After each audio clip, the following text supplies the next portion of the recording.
Imagine dying and the first thing you ask at the pearly gates is, did kicking Mustang skip chrono? It's like being a sane person in an asylum trying to convince everybody that you're sane. And the more that you try to convince everybody that you're sane, the more you look crazy. You're going to have to believe this. Go on. I feel like we perpetuated something that isn't true. Somebody recently put it in our comment section about the AMSX stuff.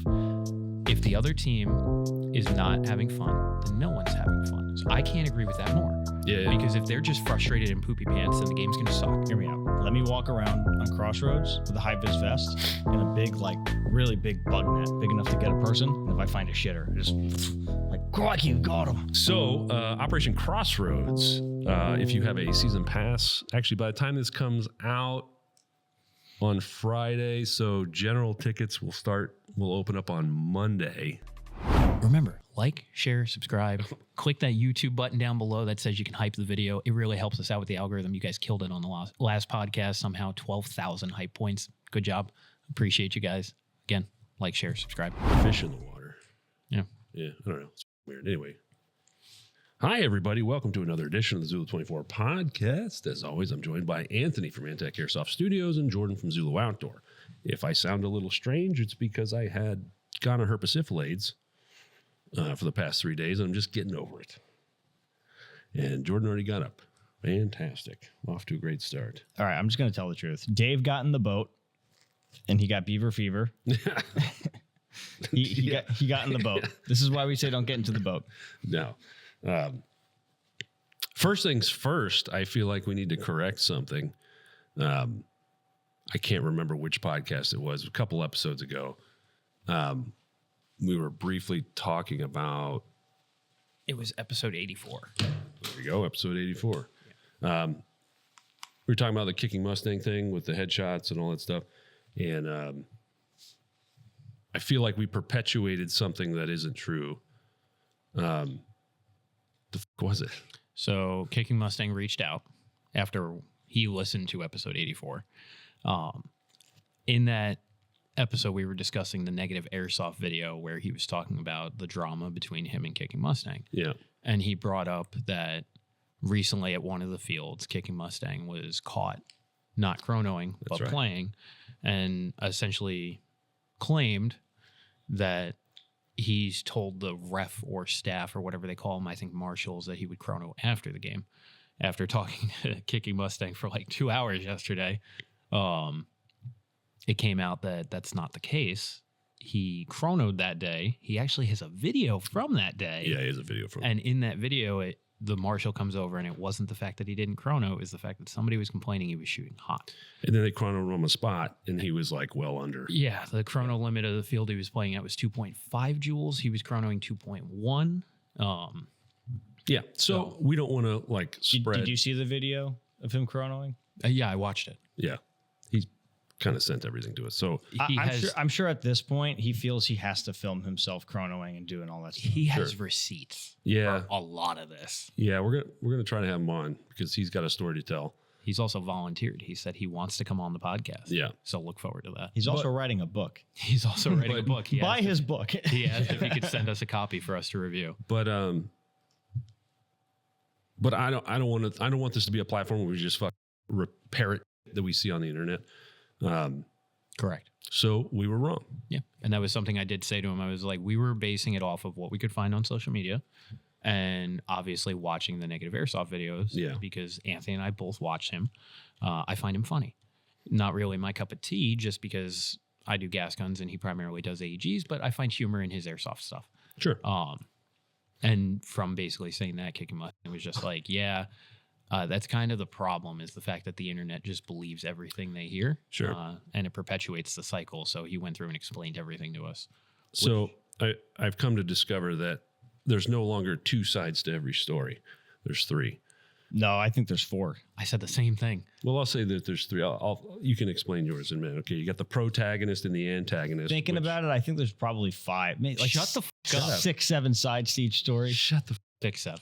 God, it's just you just have to get it out. I do. I really do. It's so annoying. So you've got the protagonist and the antagonist, right? And those you don't really know until you've come up with your own decision, right? And then you've got the internet, and like This one's obviously, the protagonist is obviously, swayed towards his side. The antagonist is always swayed towards their side. And then there's the internet, which is just a wild frontier of just wild shit, right? That's called Reddit. Yeah. And then somewhere in there is, we'll never know the actual truth until we all die. And we're just like, hey, St. Peter, what about this? That's why when you said this before, I was like, I agree with that. But the fourth side is the truth, because the truth falls somewhere in between those three. I don't know if that was what your fourth was going to be. But. Imagine dying, and the first thing you ask at the pearly gates is, did Kicking Mustang skip chrono? Did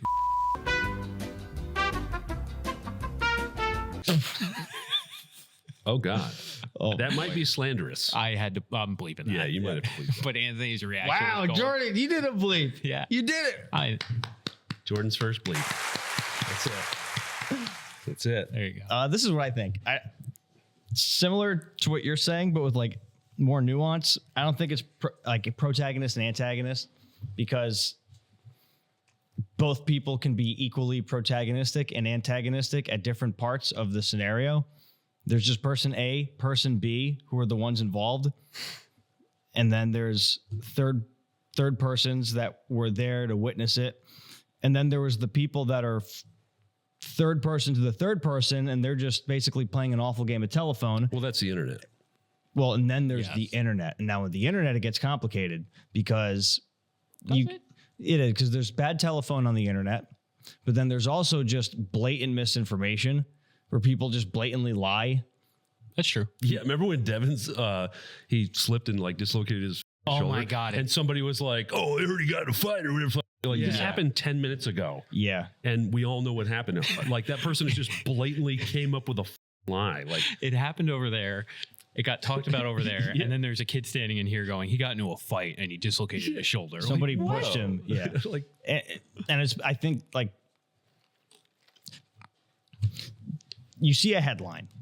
Let's say Airsoft News Network makes a headline that says, Kicking Mustang skipped chrono. That should be your bit for the LARP game. Go on. Yes. ANN. So if ANN makes a headline that says Kicking Mustang kicked chrono, that headline alone is not evidence that Kicking Mustang. That's catchy though. Yeah. That headline is not evidence that Kicking Mustang skipped chrono. That headline is only evidence that according to ANN, they are saying that Kicking Mustang skipped chrono. Now, ANN could be wrong. They could be right. Mainstream media could be wrong? Yes. history dictates that. I have to put it out like that because oh my God. I see it with with tech myths all the time. Like somebody's like, yeah, but we would want like a really long barrel in there, right? To get better range and accuracy, right? And I'm like, where did you hear that from? This is like the people that still believe the Evike 101 gas gun videos. That's like, use this SC40 spray on everything in your gun. No. Yeah. Or the people that are like, if I put an 11-1 in it, how much harder will my gun shoot? Oh my God. Oh man. Yeah. So as I tell everyone, I've only seen a gun one time where the battery dictated the FPS, and it was that stupid SVD you built. Yeah. Well, it's an outlier. But after reading the novel, not the book, but the novel that the conversation has been. The comic strip. Yeah, dude. I came to the conclusion that this guy is kind of, it's like this. It's like being a sane person in an asylum trying to convince everybody that you're sane. And the more that you try to convince everybody that you're sane, the more you look crazy. Like, that's kind of how it looks from the outside in. Now, obviously, I don't know every detail. We just know what he was sending us. And it's, I think I sent you. It's kind of screenshots. Yeah, that wasn't even all of it. Well, there's also just stereotypes, and stereotypes exist for a reason, right? And he could have done things in the past that tarnished his reputation in some way. I'm not going to say if he did or didn't, but there's a lot of claims, and at a certain point. But here's the weird thing. So like with Kicking Mustang, it's not like there's just an isolated incident that everybody's gawking about. There's like years of people supposedly complaining about him. How many of those claims are valid? How many of them are not? Well, that's what I was going to get at. I don't really care. Like if he came to Zulu to play, he wouldn't get banned here unless like a ref or Dave saw him do something that's like bannable. Sure, you give him the benefit of the doubt. Even if a what player I was going back and forth with him about was he's banned from 47 fields or 43 fields, whatever it is. Fields. Yeah, I know. And you see people bring that up a lot on Reddit. He even flat out said he's only played at 3 of them. So when that's kind of the argument that people always use, and like I've watched his videos, I know Dave's watched some of them. We were there for the AMS video where people complain about him, where they're like, oh, he was shooting in the respawn. Not quite. He was shooting at people walking out of their respawn. So by a fine line of technicality, they weren't being spawn trapped. Did us as players who were on his team turn around and go, we don't want to do this, let's go somewhere else? Yes. But is he wrong for doing that? Not really. He's well within the confines of the airsoft game. Yeah. That's the thing. You can argue the valor or the morality of it. right. Like, is that really good gameplay? Yeah, You could argue that all day. However, there were 50 people in that respawn. They all knew where he was, and they kept just sending 3 out. If they'd all just come out, like, he's got a bolt action, dude. He's going to kill 4 of you. 5, I mean, I saw the scope cam footage. You're talking about Arsenal, right? I'm talking about Arsenal. I mean, there were dudes just standing around. Yeah. Correct. To where it's like they were not a target to shoot. Like, Yes. But by he a didn't fine shoot line of anyone that had a technicality, dead rag on. right? But by fine line, true. And if you're not wearing a dead rag and you're complaining that you're getting shot, Then you're wrong. and you're outside your spawn, It's your fault. you. 'Cause, I mean, we see that here where people are like, Correct. "You're shooting in our spawn," and it's like, brother, that's not your spawn. Your spawn is. There's a reason why every time we Yeah. play 3 Flag Mosque, I have to say you're spawning at the top of the trail, not the checkpoint. You're spawning at fuel depot, not the tree line, because every weekend somebody We will. put a, and that's we put why a there's- high-vis panel out. Well, there. yes, and that's then why I there's make flags the same now. joke every Yeah. time, where it's like every weekend somebody spawning at the top of the trail is going to walk to the checkpoint. They're going to turn around. They're going to get sniped, probably by Adrian. Yeah. Yep. They're going to turn around and go, "Roof, I'm being spawn trapped." It's not your spawn. But what I was going to get at is somebody recently put it in our comment section about the about the AMSX stuff. If the other team is not having fun, then no one's having fun. So I can't agree with that more. Yeah. Because if they're just frustrated and poopy pants, then the game's going to suck. Yep. So for us in that instance, not realizing it until now, when we left, it was the same mentality of like, we want them to come out of their spawn because we want to go play in the buildings. If he wants to sit there and take 300 plus foot shots, do it. That's awesome. That's what he's there to do. But all the other claims on the internet, like Reddit, for example, are like, oh, he uses steel BBs. Oh, he chronos hot. Every time one of those comes up, there's no proof. Yeah. Like, no one has any physical, tangible proof of being like, look, steel BBs, or look, he was shooting hot.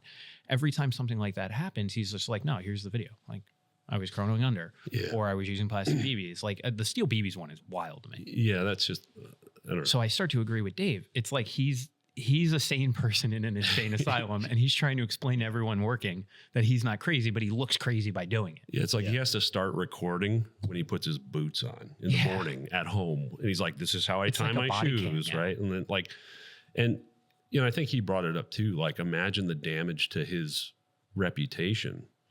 Well, that's why I asked him, Like as a player, right? Like, because I don't know this to be a fact, but maybe he makes enough money with YouTube that is his income. with 3.5 million subs, you could. Yeah, like maybe. I don't know, right?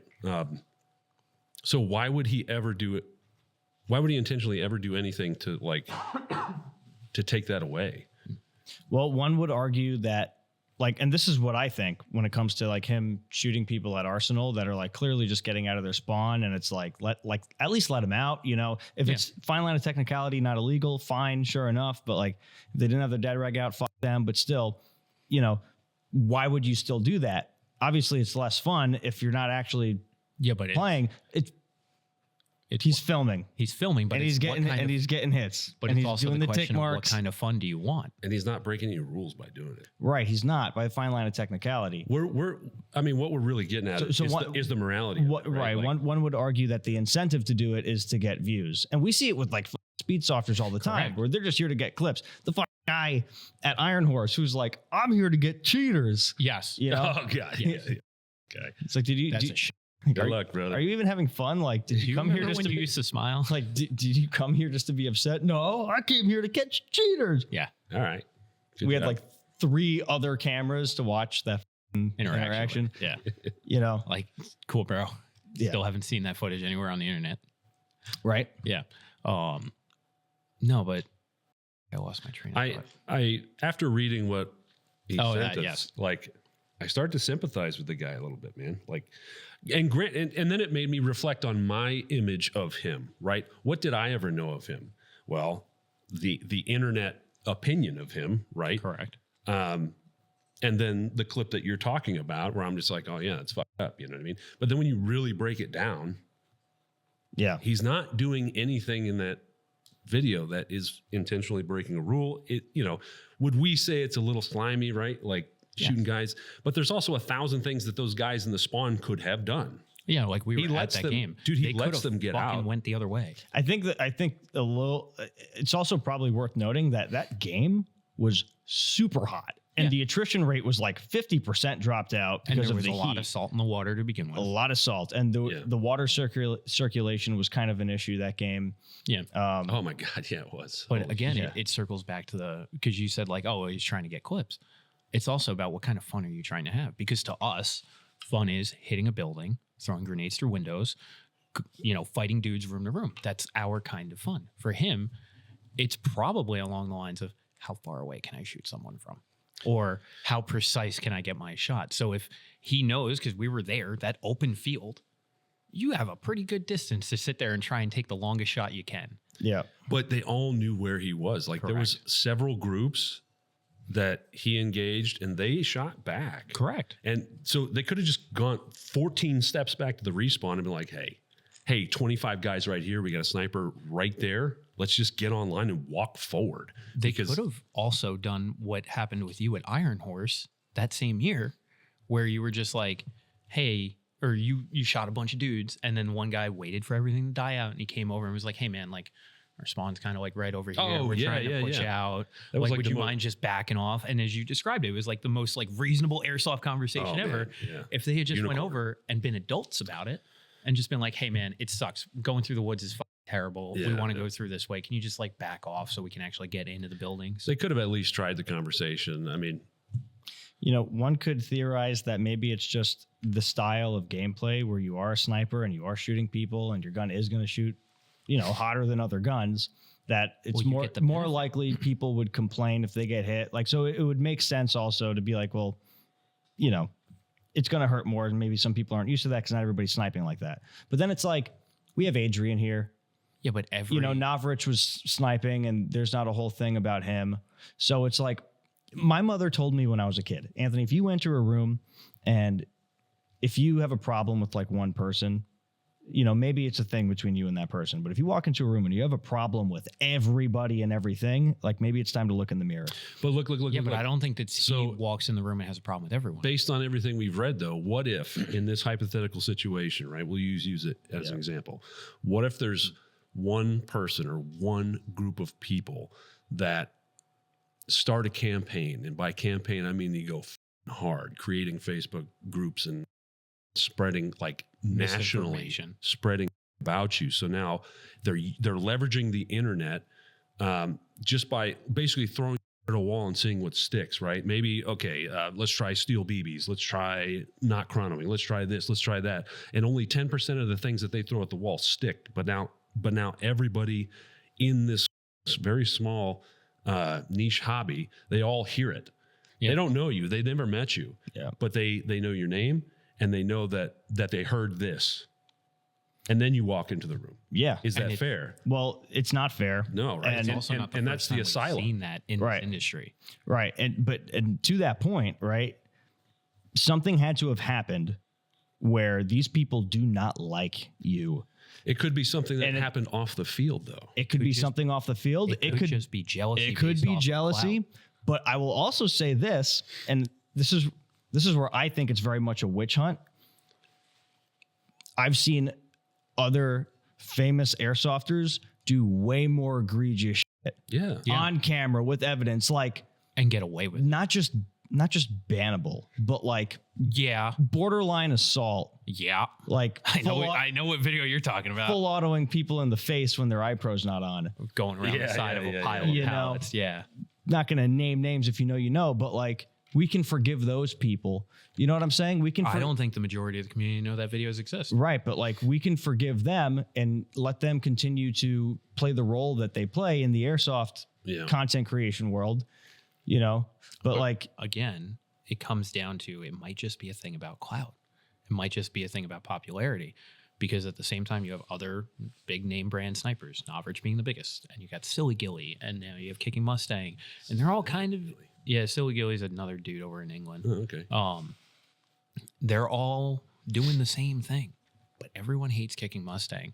And if you, in terms of the stupid internet culture, if you see it in one spot and you just go, oh man, that's probably not true. But then you see it again in another spot, in a different community forum, in a different social media, you're like, oh, there it is again. And then again and again and again. So it could just be 2 or 3 people starting it, but then all of a sudden, everybody knows. Yep. And then the stereotype, I'm glad you brought up other snipers, because it's like, it's not every die mask, but it's always a die mask. Correct. And there could be other guys doing a similar thing as Kicking Mustang and pissing people off at fields.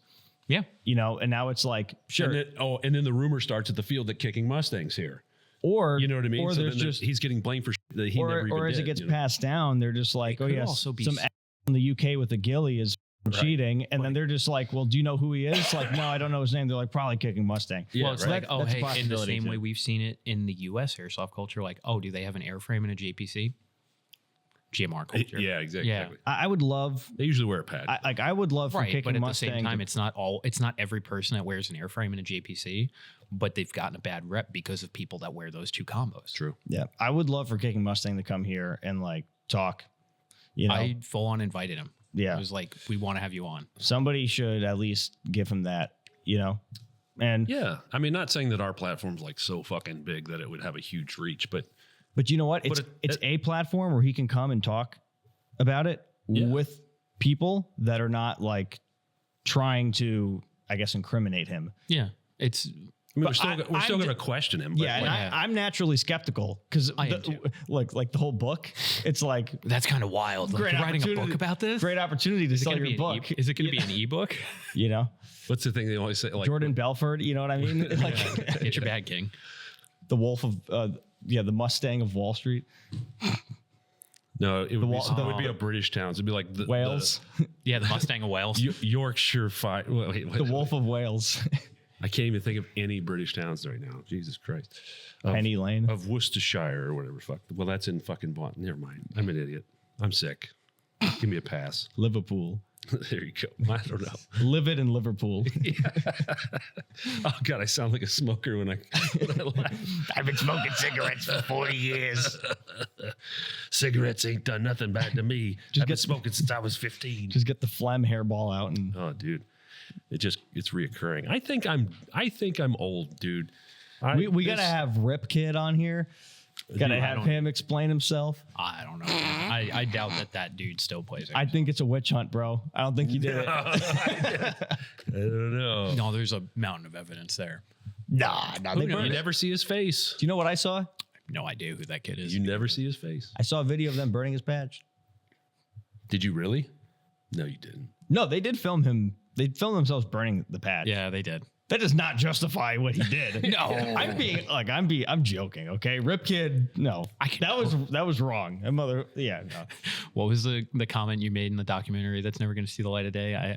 I wouldn't do it, but I can totally understand why. Oh yeah, I was like, I'm not saying that what Jordan did was right. I'm just saying that I can understand how that happened. I can put myself in his shoes and at least understand how it happened in his head. No one Dude, understands we had the context for that. That will come out. The documentary will come out. There might be a bad week where we can't film an episode, so we just put that out. When I first had, bleep that. Yep. I was like, shaken baby syndrome is deplorable, and the people that do it are scumbags. Conversation. But I fucking understand it. Yeah, I fucking understand it. like that Bill Burr joke.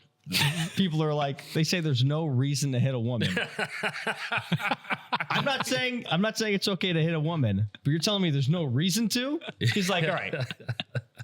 You just worked a 16-hour shift on an oil rig. You come home, she's sleeping with another guy in your bed.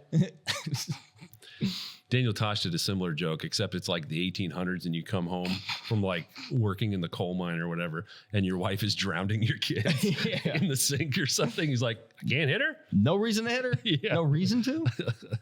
Come to think of it, he may have stolen that joke from Bill Burr. Son of a bitch. Oh, man.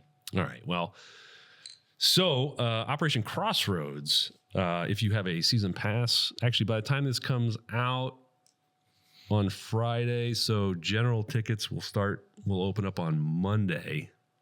That was going to be my follow-up question. Yeah, this coming Monday.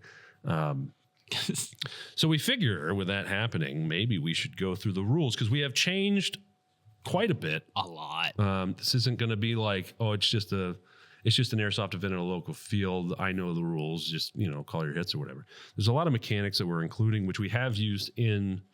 I say we. It's Jordan and Dylan. I just show up and pretend like I do shit here. You've included a lot of mechanics that we've been testing here and there in Milsom Day. So I think it's fair that nobody's going to read this shit, so we might as well just go through it line by line.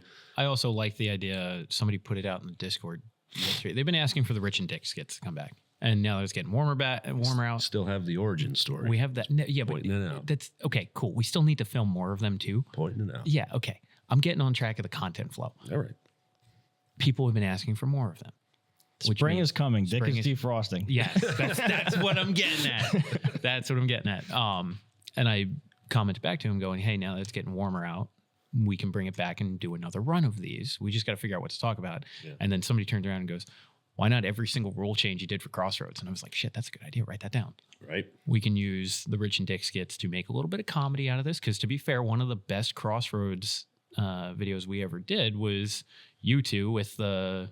Oh God, what was that game that was popular for like 12 seconds? It was like Starship Troopers. God, Helldivers. When you guys did the Helldivers parody, people love that shit. Are you having fun, Timmy? The government says I am. Yeah, that and put everybody's camo on the rack, and Dave's just like multicam or all of this, which we can use to start off the fact that we are bringing that back. It is standard multicam only versus everything else. Yes, and that's the American Federal. So the government forces. Yes, the government's forces are standard fucking multicam, top and bottom, and your head and face protection must match. Face protection, I don't care. Yeah. Face protection. Head protection. So if you're wearing a hat, a boonie, a helmet, they all need to be standard multicam, right? Not any other version. That includes OCP and Scorpion. Oh, it does say balaclava. We should erase. Yeah, we can. My helmet's black. Can I put a multicam cover on it? To be fair, it's also... Yes. Am I allowed to have scrim if I'm multicam? They make multicam scrim. I sell it. Get bent. And then... Can my pouches be multicam black? Now, Gear color doesn't matter. For clarification, because the propaganda has already started, the American Federation forces are being run by Hunter. He was the CO for Milsom Day 2 months ago. He plays with a group from Connecticut. He is running the multicam only team. Now we have the American Resistance Forces. That's why he was telling me to play Crossroads. Yeah. He was like, all right, yeah, okay. Now we have the American Resistance Forces, which are everything else. You can wear, as Dave loves to say, you can wear a banana suit. You can wear a banana suit. You can wear a banana suit. You can literally wear anything as long as it's not multicam or multicam variants. And again, I'm going to look at the camera when I say this. That is just for your pants, your shirt, and your headgear. Your plate carrier, your rifle sling, your gloves, doesn't fucking matter. Gear color does not matter. The clothes you wear versus the gear you use. If it's clothing, it can't be multicam. If it's a plate carrier, chest rig, gloves, sling, it can be multicam. That's fine. So that also includes all the multicam variants, right? Yeah, so multicam black, multicam arid, multicam alpine, multicam tropic. I don't know why you'd wear alpine, but whatever. If taking it off I don't know why you would wear multicam black, but here we are. If taking it off shows your knees or nipples, then it's clothing. If taking it off does not show your knees or nipples, then it is gear. I hate that that's accurate. God damn it. Damn it. No, you don't need to have multicam footwear. Okay. Did not say toes. Well, knees and nipples. Fucking shut up. Let's be okay. So, what if I get hot and I have an undershirt and it's on a multicam t-shirt, but it's like green? No, that's actually a good argument. That is a great argument. That is a great fucking argument. If you are on the multicam team. So listen, if you have to take your top off because it's too hot, then it's a useless piece of gear and you should throw it in the trash. I have a differing opinion of that, but I understand where you're coming from. It doesn't work. Right? If you're in the middle of heat chasm, you're wearing the wrong shit. That I will agree with. You're wearing the wrong thing. But if that logic was sound all the time, then Cry wouldn't make a hot weather and a normal one. That's what I mean. Yeah. So if you are top which should probably just be a combat shirt. Let's be real. Buy a rugby shirt. Or a rugby shirt. They make them in multicam. Those are pretty dope, actually. You don't wear anything underneath it. You don't wear a shirt underneath it. Yep. It should be fine for all day. Okay. So I don't know. If you were Start on training or whatever, I don't know. if you are on the multicam only team, that means that if you are going to take your BDU top off, your undershirt has to be multicam. It can't be tan. It has to be multicam because it is multicam top, multicam bottom. I will throw you off the field if I see you in proper uniform. We are 100% going to deny people if they are not in uniform. Correct. 100%. That's top and bottom. We will turn you away because if you don't uphold your standards, then you don't fucking have standards. And if you buy a ticket to this, that is not give you the right to show up in the wrong shit and pitch a fucking fit. Okay. By registering for the event, you agree that you have read the rules that we have written on the website. And in multiple spots, I explain how this will get you thrown off the field if you break these rules. Yes. As with normal Zulu rules, it is the 87 plus eye protection must be full seal with the exception of Oakley, ESS, or Wiley X. Players under 18 must have lower face protection, nose, mouth, cheeks, or a full paintball mask. Okay, the big one, the one that changes the majority of this. This is a restricted ammo game. Players will not be allowed to load their magazines while they are out on the field. There will be designated resupply points for you to put ammo in your magazine. So yes, you can change the mags in your guns because someone misread it once already, but you cannot take your speed loader out or your Odin out and put BBs into your magazine unless you're in designated areas on the field. This applies to support gunners too. This sounds like a crazy thing, but this has been an AMS rule since the beginning. Correct. And it honestly doesn't really affect Too much. So is it like a stationary fob that they can reload their mags So at? you'll be able to put ammo in your mags, in your respawn, in your team CP, because each team will have a CP. And then one of the changes that we're actually going to be testing at this month's Milsim Day is allowing the engineers to set up a supply station. So much like in the previous Milsim days, the medics have been able to do the mobile respawn. Now the engineers can do the supply station. And if you combo the two of them together, you have a fob. That has its own rule set. Later on, we'll get to that. You should make that a job for support. Again, just like Battlefield. You're getting a Battlefield. We're getting to the engineers. Shut up. So you'll be able to take one of the big water containers, the white water containers. We're going to paint it green. And it's also going to get a clay holder, just like the respawn box. And you'll be able to put that at any flag point on the field. It'll have its own kitchen timer. And we've got Austin, the dude from Lucky Grenades, who's been making kitchen timer holders for us. So now there's going to be a dedicated holder for it. And you can set up a supply point. So if you're in any of those three locations, you can go there and you can put ammo in your mags. And yes, Dave is correct. This is something that AMS has been doing for a long time. So, question. Yes. Or observation more. Yep. People are going to be carrying speed loaders on. I know. That's the plot hole in all of this. So we just have to trust that they're just not going to. Correct. Yeah. Which is why on there it says players caught loading ammo into their magazines outside of these designated locations will be removed from the field for 1 hour on their first offense and asked to leave on their second.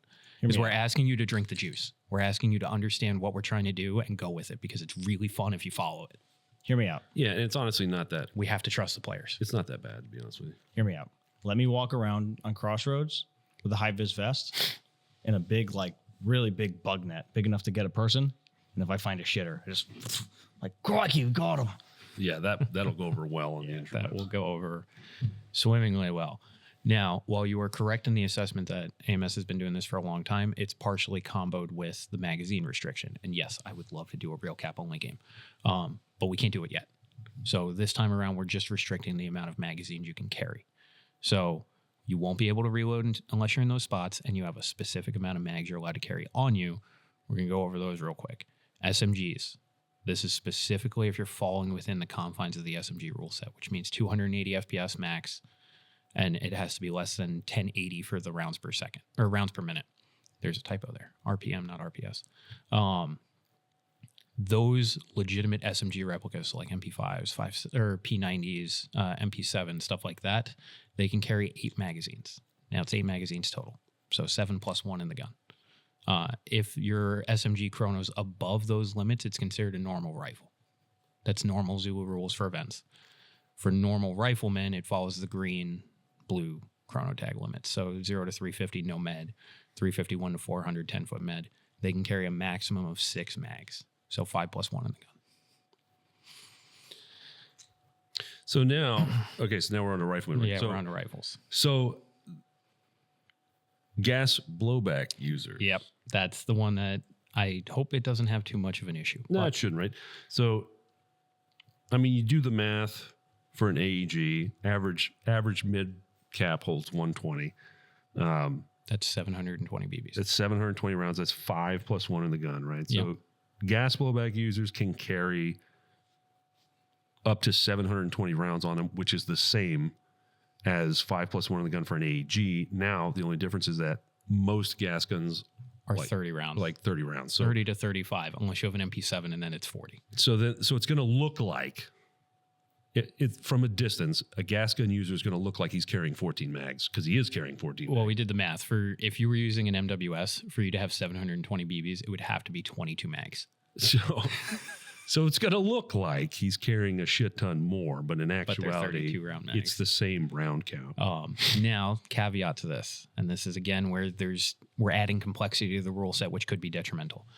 If you are using a gas gun and you are using any kind of HPA adapter, it's still the six mags total, 5 plus 1 in the gun. So whether you're using the frog kit or you're using the tap airsoft adapter to allow your gas gun to take MP5 AG mags, because you are not using the original manufacturer mags and using the system how it was intended, you have to fall within the 5 plus 1 rule.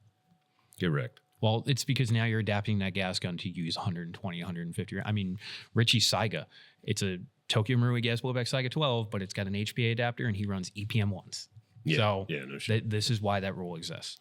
Right. Because we want to give gas guns a home and we want to have them on an even-ish playing field. I highly doubt someone's going to carry 22 gas mags. Even I wouldn't do that. That's a lot. That's a lot. The LMGs and MMGs, though, this is where a little bit of a change came in. We are only doing 4 per team. So it's going to be a separate ticket. LMGs and MMGs are a max of 4 per team. Now, I know from pre-registration that 2 of them have already been used for the resistance forces because the season pass holders get first dibs. Yep. They are following normal Zulu LMG rules. Must chrono under 400 FPS, have a 50-foot minimum engagement distance on full auto, must be a direct replica of an internationally recognized sport weapon that is belt-fed and operates from a feed tray. So no RPKs, no M27s, no L86s, no MG36. Someone recently made an argument for why the L86 should be allowed, and I was like, doesn't have a feed tray. Is it belt fed? Nope. Okay. Magazine fed. Correct. It may not clear rooms unless the replica can be switched to semi-auto. We can do this because we also know that max buildings in CQB are 40 feet long. Yeah. Which means internally you cannot use them on full auto. However, if the replica has a semi-auto switch, so Crytek LMGs, Stoner 63s, anything weird that Anthony's built in the last 12 months that has a semi-switch, when placed on semi, it follows the minimum engagement distance of your chrono tag. So green and blue chrono tags exist for saws. If they're on semi, green is no minimum engagement distance, blue tag is 10-foot minimum engagement distance. Only on semi-auto. I have to keep repeating that. And they may carry a maximum of 4,000 BBs on them. So riflemen were restricting mags, LMGs were restricting the amount of ammo. So at no point. Oh, and they'd have to be in box mags too. So correct. Yeah, because you can't pour BBs in. You can't carry a bag and be like, I have 4,000. I'm considering being LMG for. Well, you have a season pass, so Yeah, you can you buy have a a season ticket. pass. Did you get the email? I'll do it. That didn't answer the question. Did you get the email? Yeah, I just want to make sure that I got the email. I'll double check. It's in the. I have many different emails, Yeah, and whichever one I have up is the one that gets the notification. So I'll have to just check. Okay. Do you want me to check right now? Yeah, Yes. please, if you don't mind.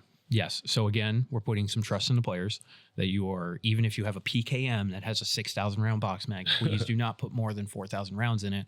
If you just follow the game how we've written it, this could be really fucking cool. Yeah, and it's cool. I think the limit of 4 is cool because now it becomes a platoon asset or a company level asset that Yes. the commander can utilize. For instance, if he wants to make a big push, Yep. he can be like, "Hey, give me the weapons squad." Yep. When was this email sent out? Monday. Yeah, Monday. This also leaves room for kind of the experience we had at AMSX, where there was enough saw gunners to do something, but not enough that you ran into one every time. Correct. Because there are certain times on the field, especially with events in the past, Crossroads and Blood Diamond, where I feel like I see 10, 12, 14 saws in one area of the field. And I'm just like, this is cool, but it's detrimental to the game as a whole because there's too many of them. Yeah. I know it sounds like we're perpetuating airsoft gun control. Trust me, it's fun.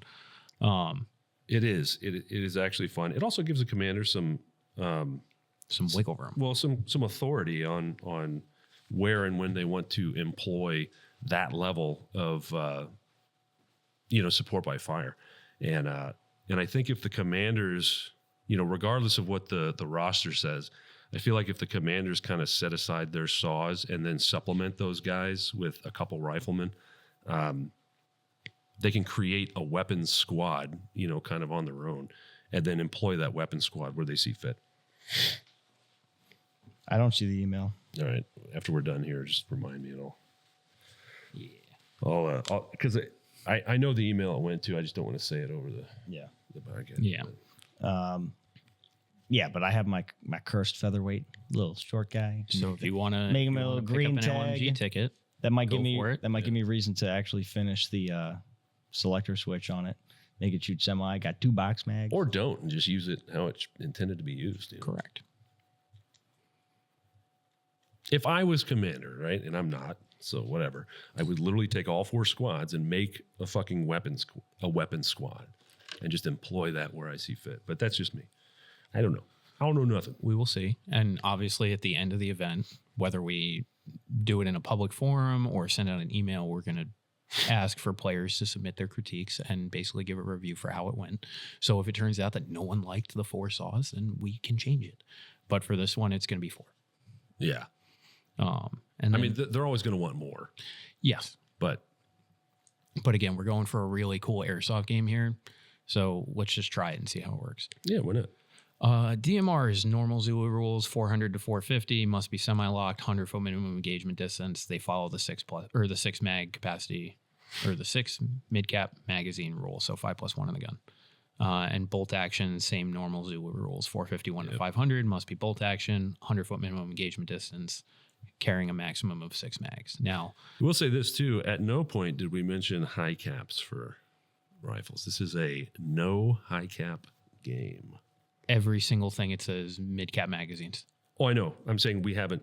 It doesn't say anything specifically about high caps, and there's a reason for that because there are no high caps. Yes, that's why I was saying. I was like, I feel like everything was written in the fact that it says mid-capacity magazines. You didn't tell me I couldn't throw a watermelon at the other team. You know, yeah, like that, no, I get that it. mentality. We can edit that.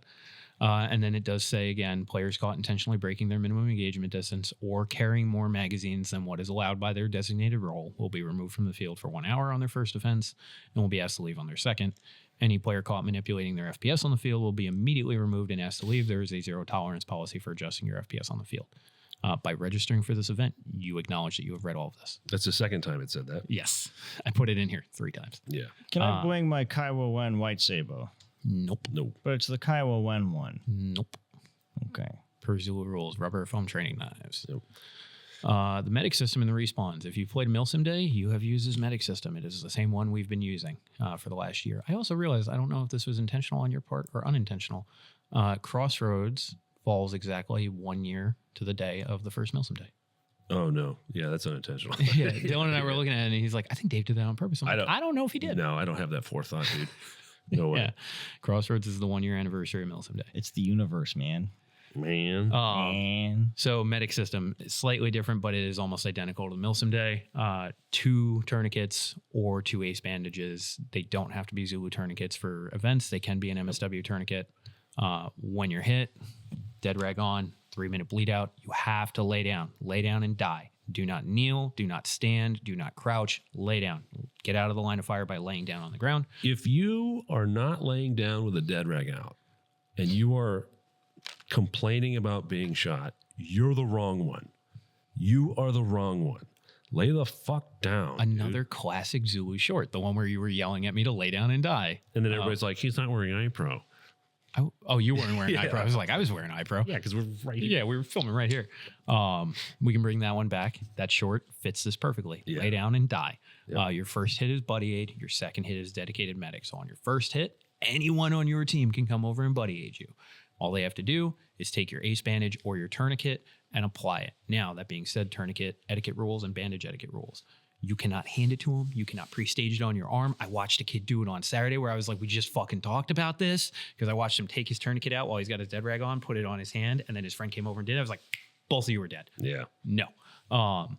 So it has to be taken off your gear. So put it somewhere convenient. Don't put it in your back ass pocket. Put it up, rubber band it to your buttstock.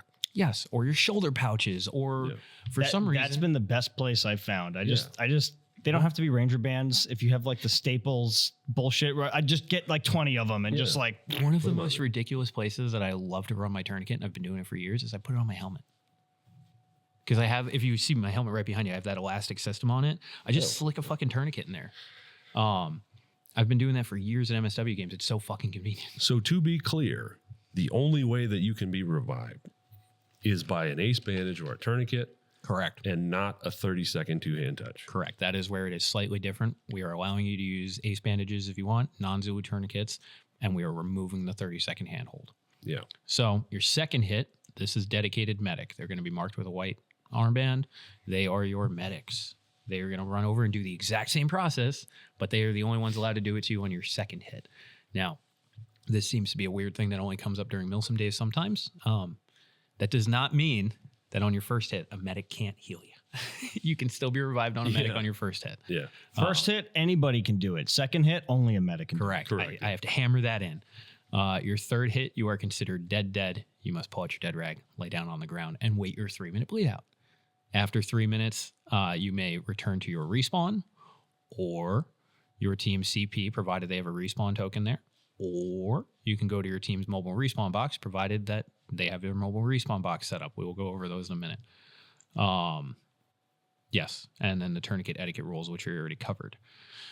So this is where things can get a little confusing. The command posts. So each team will have a dedicated command post. These are to be used as a forward respawn, provided the team has a respawn clay there. The respawns for Crossroads are top of the trail and all the way out past Fisherman Shack at the edge of the property by the power lines. The top of the trails CP will be Haji Camp, and the far side respawn, their CP will be Vietnam, the outpost out there. Oh, okay. Yeah, it's good. Yes. So both teams will have the opportunity to set up basically a forward respawn. And much like with every Milsim day, when you find a prop, it goes to your team's CP. Do not take props to your respawn. Take the props to your team's command post. Props found in the respawn will not be calculated for points. Oh, on Milsim days, if you take your props to your team's respawn, I give it to the other team. Oh, well, there you go. Yeah. That's even better. Yeah. It's like a hardcore deterrent way of like, if you fuck this up because you didn't listen, I give points to the other team. That's beautiful. Yeah. Respawn clays. So the medic ones are the orange ones you guys have seen a lot. They can be shot out, and you've seen them shot out before. Are you guys playing fucking grab ass over there? He's trying to get me sick. Yeah. Oh. Yes. Sick. The respawn clays can be shot out very easily. You just have to be within BB gun range, and you will be able to shoot them out. Yeah, they're pretty easy to break. They're pretty easy to break. Also, again, Actually, snipers did. Sniper is great. We've also seen it at Milsim Day. If there's no one around, you don't have to shoot it. You could just sneak in there and fucking steal it. Also true. Also true. Now, casualty collection points. These are the mobile respawn boxes. So a medic can establish a casualty collection point. This may only be done at a designated fob located on the field. We will not be posting where the fobs are. They will only be on Aries Alpha. So, are you requiring that everybody gets the app? You can't require it. You can never require it. However, if they don't use the app, they're going to be lost in the fucking sauce. Correct. So we found interesting ways to make it so that your team has to use Aries. In this case, it's by making it so the fob locations are only on Aries. We will not be posting it.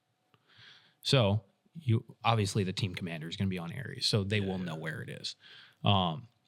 Each team will be supplied with a mobile respawn box. You guys have seen these before. Mobile respawn boxes are going to take 20 minutes to deploy. They're going to have a kitchen timer on them and the clay holder. So the medics, along with the players obviously going with him, will take it to whatever fob they're intending to go to, put the box there, start the 20-minute timer. When it hits 0, they can put the respawn clay in, and now you've established a casualty collection point. So if you are dead and your team has a CCP set up, you can go there. It can be disabled by destroying the respawn clay or removing the respawn clay. As long as the box doesn't move, you do not have to restart the timer. So, for example, let's just say Haji Camp is a CCP. You can put the mobile respawn box there. Mobile respawn box gets shot out. As long as we don't decide, hey, let's take it from there and put it at the mosque, I don't have to restart the timer. They just put another clay Put in. another clay in, and we are good to go. Right. Because they're using a resource, which is the clays. Correct. If we want to move it to the moss, that's fine. It takes an extra 20 minutes because now we got to put the box down, start the timer. 20 minutes. Can you, as an enemy player, as opposed to stealing or breaking the clay pigeon, can you restart the timer? Motherfucker. Shit. Just like a delay tactic, So what? Like sneak in, take the respawn clay out, and start the timer again? right? If there's no one standing there, I don't. Why wouldn't you just take it or shoot it out? Well, me being the asshole that I am, I would go over and take the respawn clay and then start the timer at 19 minutes. Or I would bump the number up to like 29, knowing that there's probably not going to be another player walking over here for 10 Don't minutes. do that. Can they, Yeah, can they like just that's steal the dick that I am. Can they steal the clay and bring it to theirs? Yes. Yeah. We've talked about that already. The clay is a resource. Yeah, the clay is an in-game asset. I'm gonna say, realistically, it's not breaking a rule. Right. Yeah, It's just kind of fucking with the enemy. in reality, you shouldn't have your CP or your CCP unattended. Yeah. Oh, and just to be clear, when we say clay, we're talking about like clay pigeons. Yeah. So like when you're shooting skeet, that's a They're funny- orange discs. Yeah, they're clay discs, right? They're not. Which- it's not like Play-Doh. You shouldn't have said that. Shitters be fucking no, that's why I damned. said.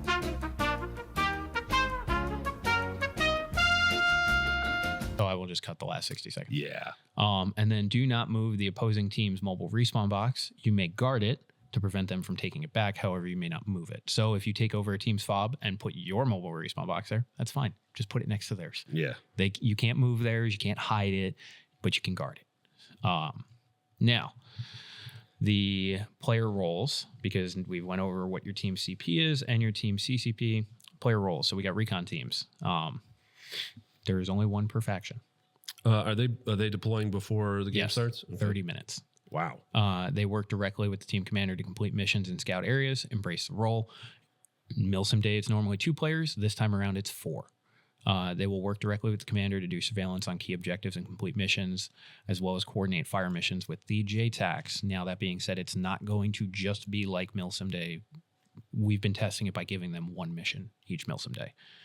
I can already tell you there's 3 or 4 written. Yeah. So the recon teams will have stuff to do. And those missions will not just be, the recon team goes and does it by themselves. They will be utilizing other players and other roles, because it did come up in the planning process that we would be writing essentially 8 missions, because 4 for each for 8 players. So they will be working with other roles on the field to complete those missions. Medics, there's 15 per faction. So I feel like I shouldn't have to explain this, but your medics are the ones that are in charge of reviving you. And they are also the ones in charge of setting up the casualty collection point. So again, with the medic boxes, the medic doesn't have to be the one moving it, but he has to be the one utilizing it. So you can have me be the medic and you 2 carry the box as long as we're going to the same spot. And then I start the timer and put the respawn clay in. That's totally fine. The combat engineer, this is where stuff starts to get a little different. There are 10 of these per faction. They can manipulate the supply boxes and establish resupply stations. To bring a supply station online, the combat engineer must deliver their box and hold it at the point of interest for 20 minutes. The point of interest for the supply box are the same for the mobile respawn. So again, they will not be posted. They will only be on Aries. They will have the same 20-minute timer, and then they can insert a clay disc that will be a different color into their team's holder and turn it into a functional supply station. There will be a difference in respawn clays for the medics and for the supply engineers. Okay, so when moving the supply crates, they cannot use them as moving or walking cover, so you can't use it as a riot shield. You may ask for assistance in moving the supply crates. We have moved those before. They suck to move by yourself. Yeah. They can also manipulate the white water containers at Vietnam or Haji Camp, because those are also both team CPs. They may ask for assistance, yes. And then if you are going to double stack any of the white water containers, please be careful when moving them. Yeah, just to be clear, the water containers are they're 4 foot cubed, I believe. So they're I think so, yeah. 4 high, 4 wide, and 4 deep. It's like a big building block. Yeah. But that one of them per team will be painted green, and that will be what we're using for the the supply station. Yeah. But the normal ones that are still in Haji Camp and Vietnam, if you decide to move them, that's fine. You can ask for help. If you go to stack them, please be very fucking careful. Yeah, it's a 2-man job. It is a 2-man job. EOD, so 5 per faction. They can coordinate with the commander. Also, you must be 18 years or older for EOD. They can coordinate with the team commander and combat engineers on demolition tasks, because there will be some stuff going on throughout the day. They handle any kinetic or explosive props. They identify, plant, and defuse props. Okay, so when we say explosive props, like we're probably going to be using the Enola Gay Mark 5s. Okay, Yeah. so it's not like nobody's holding a bomb. Yeah. You know, like that's why I've been calling them kinetic props. yeah. I mean, they're commercially available. Fucking Yeah, it's commercially airsoft available pyrotechnics stuff, right? We're not. EODs pipe can bombs or anything? no, nothing crazy. Not sending crazy mortars out. No. EODs can advise teammates on how to avoid or disarm EOD props. They can not advise teammates on how to use explosive or kinetic props. Only EOD or commanders can prime and detonate props. The JTAC role. That sounds so fun. I know, but we Again. have to for safety reasons. I know. also. Again, we're not like making pipe bombs. No, just we're fucking. We're using commercially available fucking shit. It makes it sound like like they've people also are gonna be seen- making IEDs or something. No, we're not doing anything crazy, but No. we have to keep it serious because you need to understand what's going on. Sure. JTAC role, there's 5 per faction. They can coordinate air support or simulated artillery or mortar strikes with the commander. They can direct strikes on enemy positions for maximum effect and maintain situational awareness and communication for targeting data. They are to ensure that fire support is used safely. There will be the blank fire mortar as a option for use in game, as well as a hopefully usable kinetic mortar system that uses a projectile. We will get to that in a moment. Magazine restrictions, we already went over this. That probably should have been moved up higher now that I see that, because that kind of breaks up the flow of this. Yeah, it's all right. It's just a reminder. Okay, so we already covered the casualty collection point, the supply crate. We kind of doubled up on explaining everything here just so that everyone understands it. The supply crate, you can only reload magazines or LMG/MMG box mags at the supply crate, fob, or command post, or your main respawn. The supply crate and the fob are both listed here because if you put your supply crate and your casualty collection point in the same spot, you have established a fob, which will come into play with the mortars. Okay, so speaking of fobs, for fob building. So on the map, as we've said, on Aries, there will be points of interest. So you can put your casualty collection point as well as your team supply station. Both mechanics have the same location, so if a team chooses to place both in the same spot, they will create a fob. Fobs, you can use respawn, or you add a fob, you may respawn and reload. You may only remove 1 tourniquet per respawn.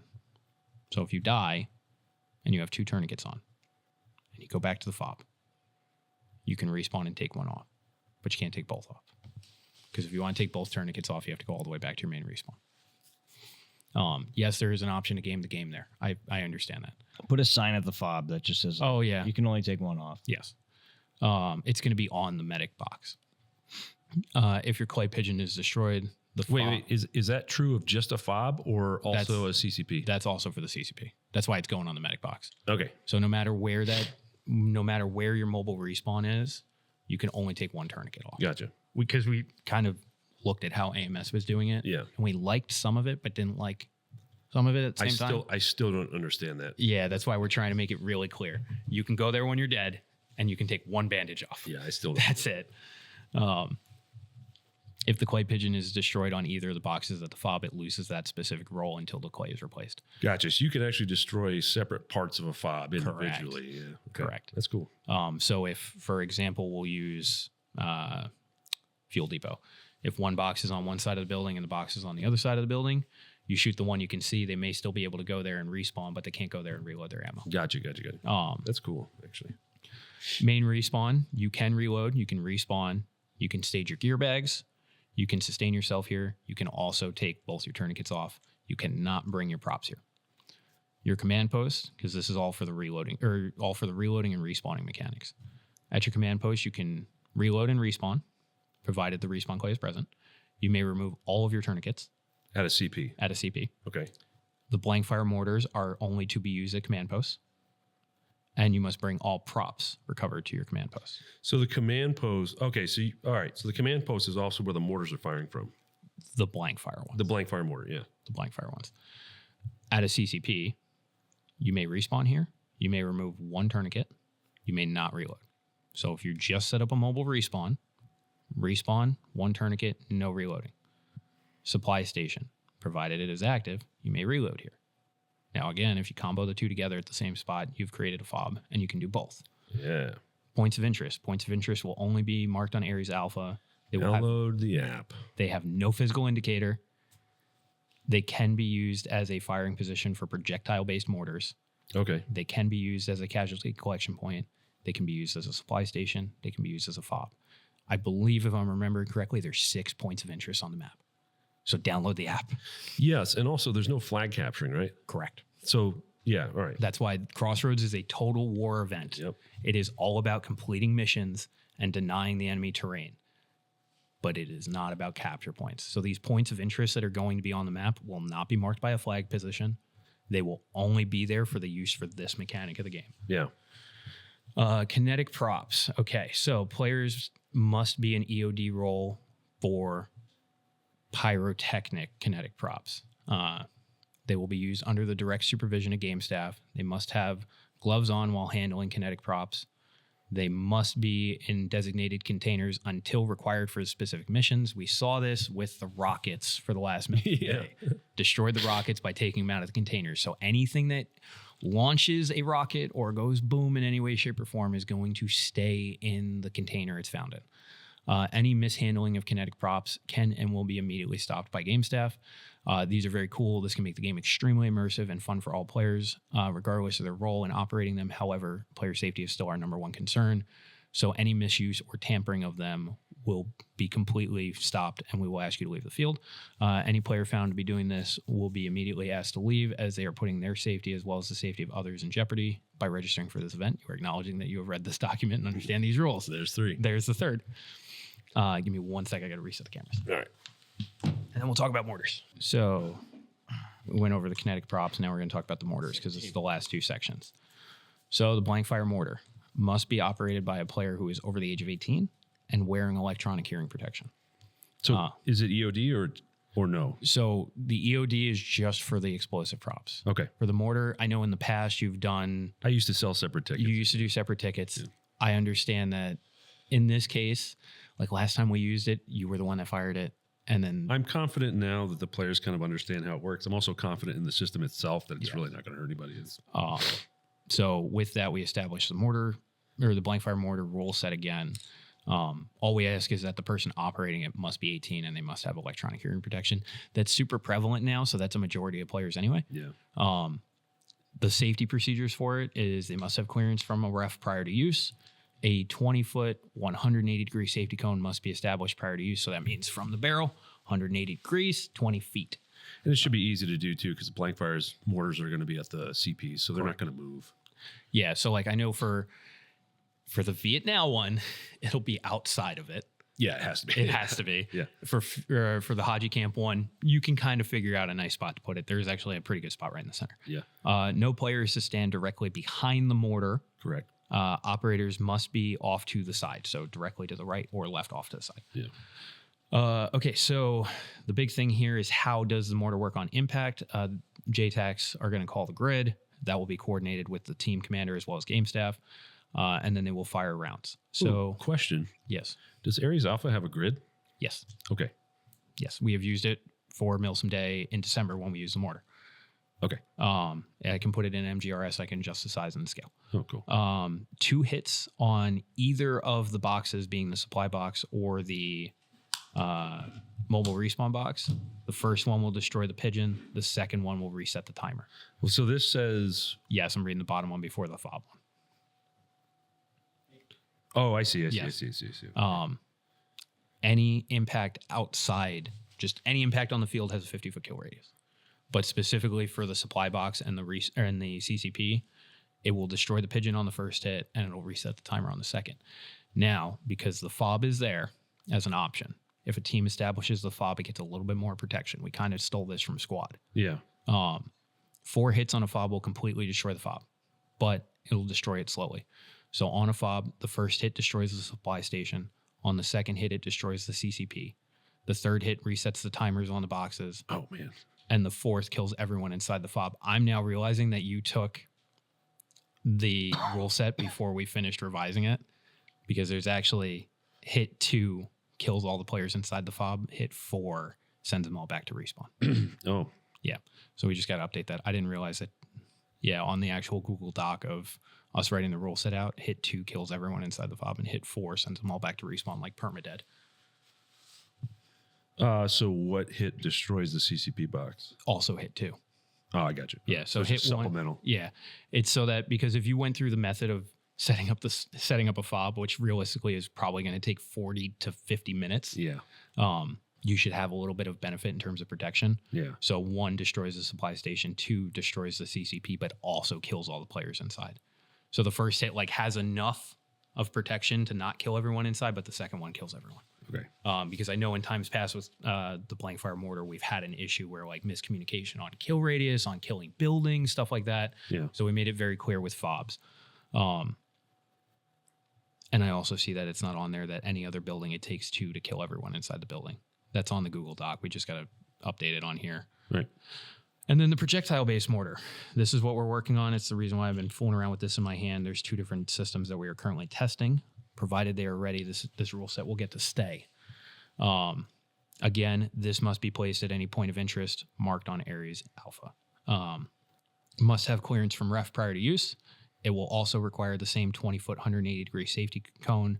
This is because shit's going to be flying out of the barrel, Yeah. and we don't want somebody to walk in front of it. These have a kill radius of 20 feet.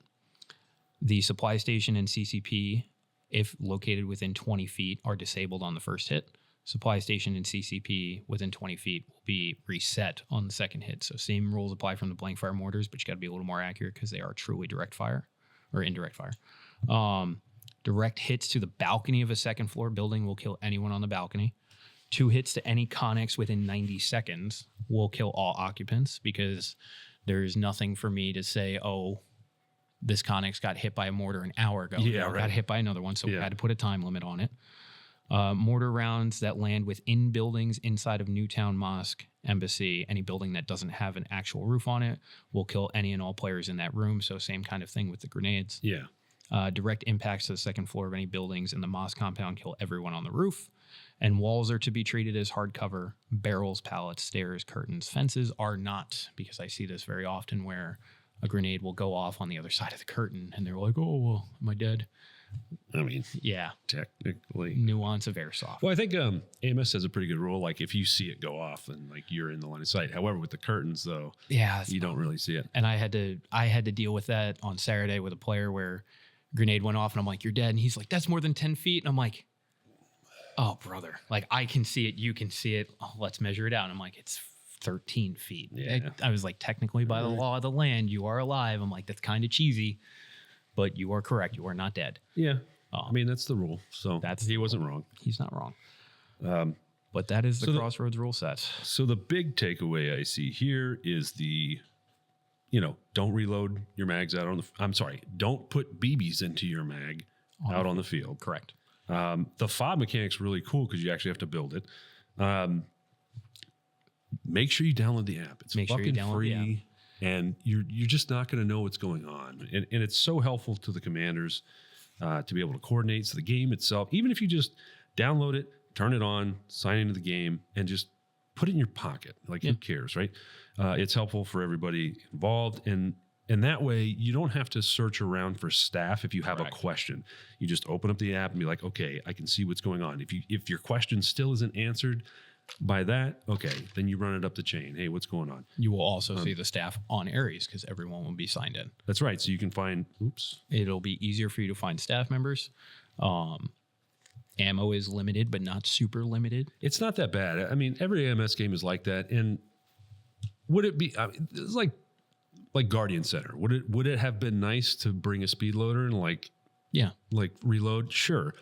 But it was really not an inconvenience at all. Usually, I think you said this, usually by the time we all walked back to reload anyway, we all had 2 fucking... For AMSX, yeah. We had already been medic twice, so it was like worth it to go back anyway. But that was also drinking the juice. That was that game. Like, we were there because we were invested in the idea of what was going on there. Yeah. And this game is different. The 20-minute timers, like, I know we've had some pushback on that. The pushback on that was for when it was capturing flag points. Yeah, but it's there for a reason. 20 minutes sounds like a long time. And when you're standing, like if you just like sat in a chair and stared at the wall for 20 minutes, it would feel like a fucking eternity, right? But it's there specifically to slow the game down. Correct. That's it. Like, this game is also a little bit longer than what most people are used to. This starts at 10 a.m. and it ends at 6 p.m. So it's a long day. Taking 20 minutes, it's forcing you to take a break. Yeah. And however, much like we've said during every Milsim day, that does not mean that you cannot be attacked during that 20 minutes. We've seen flags get captured halfway through. We have seen CCPs or CPs get overrun when they don't realize it. Just because there's nothing going on right now doesn't mean in 10 minutes that there's not going to be anything going on there. Yeah. And let's be real. I mean, what? 10 to 6, it's 8 hours. Yep. You just can't run for 8 hours straight in full kit shooting dudes the entire time. You just can't, right? So you might as well take your rest time or your break time and still be doing something, aka that's benefiting the team. Yeah, aka just providing security for that 20 minutes. Sure, take a knee, drink some water, find a place to just chill for a second, but still within eyesight of what you're looking at, and you're going to do a lot better. And don't be fooled. It's not going to be a boring game. There's just no capture points. Oh, well, Crossroads last time wasn't. Yeah, I think I'm trying to remember how many missions Dylan wrote. If I had to put a rough number on it, I think there's 22. It seems excessive. It seems excessive. I might have been looking at the rough draft, but I remember seeing like when I started counting them, I was like, brother. Like logistically for you guys, that might be unattainable. Yeah. So don't worry. It's not going to be a boring game. We're just not doing capture points, and there's 20-minute timers on anything that's a logistical asset. Just take it slow. Yeah. Try to stick together as a squad. Medics do their jobs, engineers do their jobs, and I didn't say it, but I should have said it. If you want to be any of these roles, so like EOD, medics, JTACs, engineers, anything of that in the recon teams, join the Discord, because all of these roles are being divvied up by the team commanders. It is not on me anymore to say, here you go. I'm telling them, here's the allotted amount of assets you can have, so figure it out. Because we're going to have to make the player roster and split up teams, but then we can pass that on to the team commanders and say, you can set it up however you want in terms of squads. Also, keep in mind this, like when I do the rosters for each team, I just have a template. And in that template, it says squad 1, squad leader, and medic. Yeah. Don't email me and say, hey, I don't want to be the medic. You don't have to be the medic. That's just for rostering purposes, just to make sure that each squad has a role. And like, technically speaking, you don't even have to do it this time. You could just throw it at Dylan and I and say, get it done. No, I have to because of the way that the tickets are bought. Okay. Yeah, just relax. But get your name on the roster. That means we acknowledge that you paid and that you're good for the game. And then go to the Discord and be like, hey, Commander, these are the people in my squad. I'm squad one, because they will obviously have a copy of the roster as well. They'll have a copy of that. There's going to be a dedicated Discord channel for each team. And both team commanders are invested. We have Brian and Hunter. Oh, yeah. They're already putting out propaganda. They're already shit-talking each other privately via text. It's fun. They're getting into it. They're embracing the fun that can be this game. But with that said, if you want to do one of those specialized roles, just hop in the Discord and ask politely, and they will most likely grant that to you as long as those assets are still available. It's on a first-come, first-served basis. Yeah.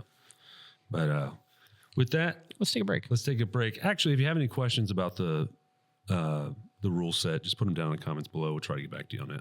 Yes, please. Ask as many questions as you want. Please read the rule set in depth, but also do ask questions. I'm okay with it. Yeah.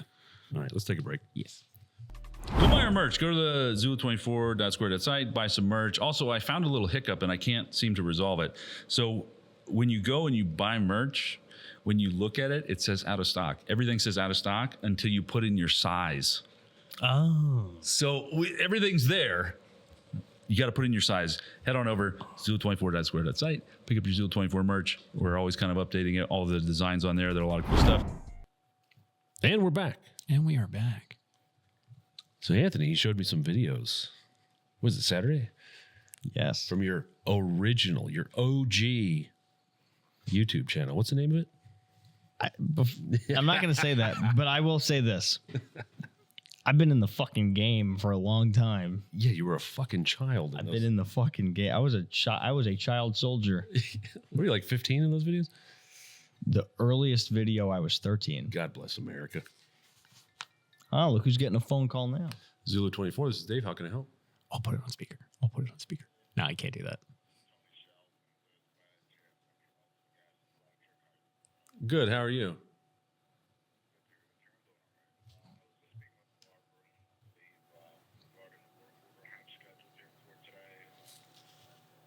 Mount Aries Road.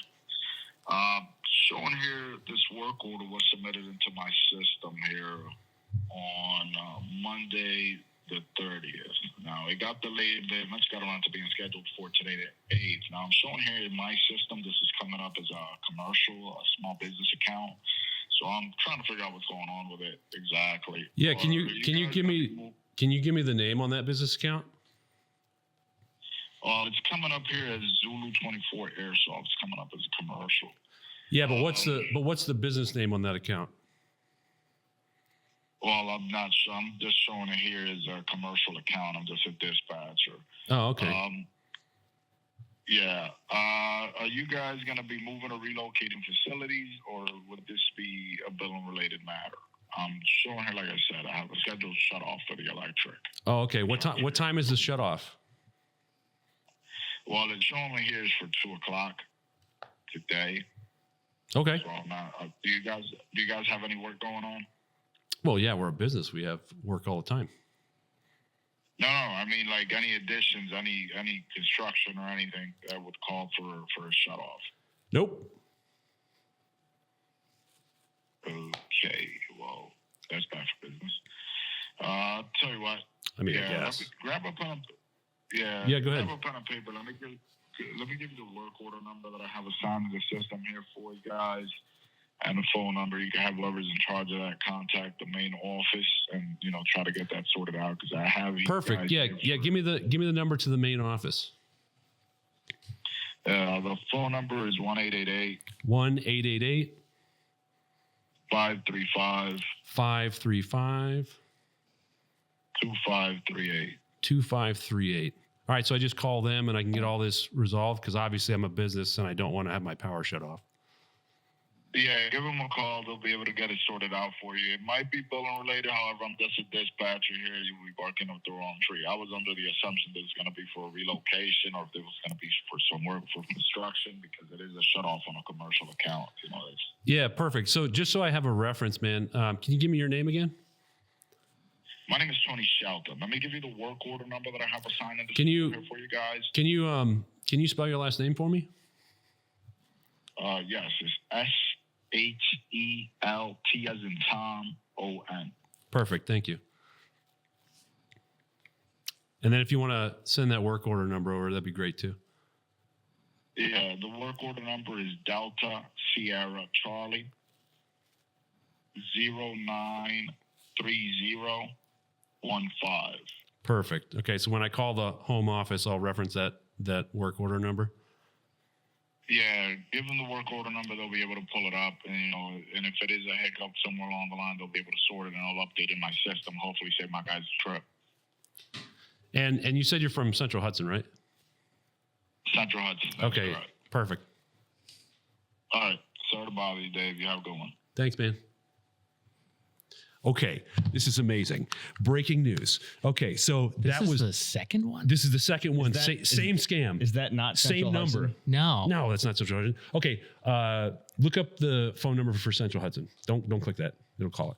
So Don't call the number. No. We're going to Okay. call it live. This is breaking news. But I can't wait to fuck with these I people. looked up that phone number and it's all associated to an auto warranty mail scam. No, it's a scam. Yeah. It's 100% a scam. As soon as he said 1-888, I knew it was a scam. Well, as soon as he called, I knew it was a fucking scam. Yeah. Because There's different offices, so would I? any phone number, none of them are 1-888. No. Yeah. None of them are. They almost got me with this The first time. because it was a Saturday and we Yeah. had players here and all this shit, right? You're just like, we're going to shut your fucking power off.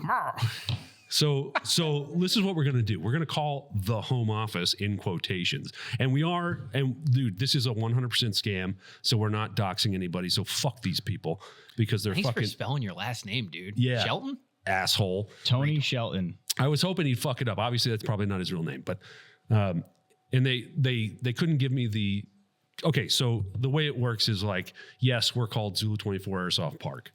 Yeah. The business name Is not that. is not that. I knew that's where you were going. And the business name is the one on the bill. And all the paperwork. Yeah. So he wouldn't even know except for a Google Maps search.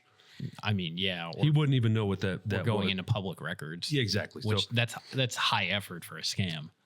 I would applaud it. It's pretty good. It's Their timing is off on this he's one. also got the tone of it where he's just like, oh man, I don't really want to fucking do I'm with so this. sorry. Like, I know it's What did he say he was? He was just He's like the contractor. So he's just the guy running. he's the guy who's going to physically come here to shut off the power. So he's just like, hey, I got this work order. I just want to make sure somebody's going to be there, that type of thing. I'll be here at 2:00. I was about to be like that. Like, sure, I'll be here at 2:00, man. Come on, settle it then. with a gun. They got me last time because of the timing. Yeah. It was Saturday. There was a lot of shit going on. Like I remember you were running in and out of here like fucking having an aneurysm. You're like, you gotta be fucking kidding me. Well, because I was like, they're going to shut off the power like now. Yeah. And we have like, There were players here. yeah, like There's a lot. Like, holy shit. All right. However, this is 100% scam. I can't wait to call them. Oh my God, let's call them. Let's call the home office. This is the home office of not Central Hudson. It's like Schmenschman, Hello, thank you for calling Central Hudson. No. It'll be an American. You watch. They're pretty good. Hello. What's the number? 1-888 Yep. 535 535 2538. 2538. It's going to be a female. And This is the shit we put up with. it's fucking fantastic. Now that I'm aware, there's Have been you a been lot of getting the scams. email ones? No, yes. Well, I get texts. I get email ones for the shop. Like I got one this morning. Let me see if Barbara deleted it yet. Deleted messages. Oh yeah, no, it would get deleted. You know how like professional business emails, they usually have a footer at the bottom. If it's like half-assed, it's just their name, their title at the company, and the phone number. Yeah. This is just like, hello, Zulu Outdoor. Would like to speak to owner or manager of clientele, please. That's it via email. It's like a text, but it comes into the email. Clicks this link. How much clientele do you own? Yeah. All right, so let's call fucking their home office. This is going to be great. Oh God, I can't wait. I'm going to be the most unhelpful fucking person ever. Hold on. A little kid picks up. Hello. What's your fucking day?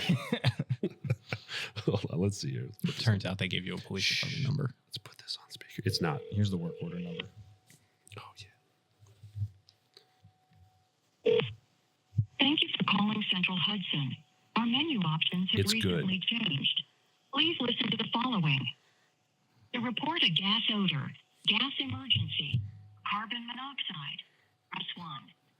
If you What if it's actually Central Hudson? It's not. Thank you so much for calling Central Hudson Gas and Electric. Hey, how are you? Good. How can I help you, sir? I got a phone call saying that my power was going to be shut off. I mean, like I shut my power off every day with the light switch, but I don't know. I don't understand. I don't understand what it means. Do you have an account with us? I do. Okay, what's the address? The address is 3. Well, I have the work order number. Does that help? Go ahead. The work order is DSC 093015.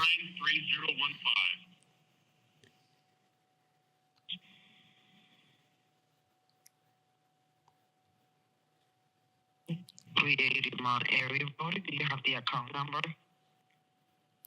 No, I don't have my account number on me. I don't carry that around anymore. Yeah, this account is getting disconnected due to a lack of payments. What's the name on the account?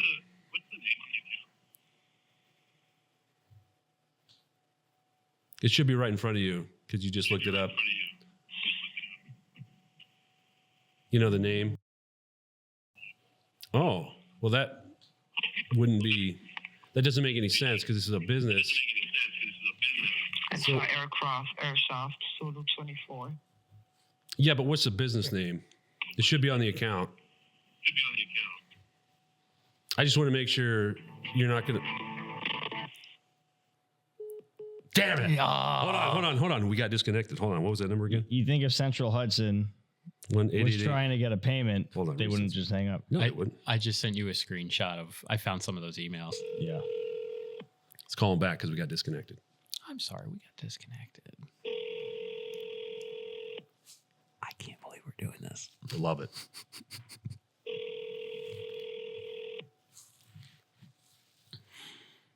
Come on. Oh, answer, you cocksucking son of a bitch. Call him from Anthony's phone. It's not even going to like the menu. Oh, come on. I have so much more to do with you. Welcome to Verizon Wireless. Perfect. Call him from Anthony's phone. I'll call him. Party is Hold on. temporarily unavailable. Please try again later.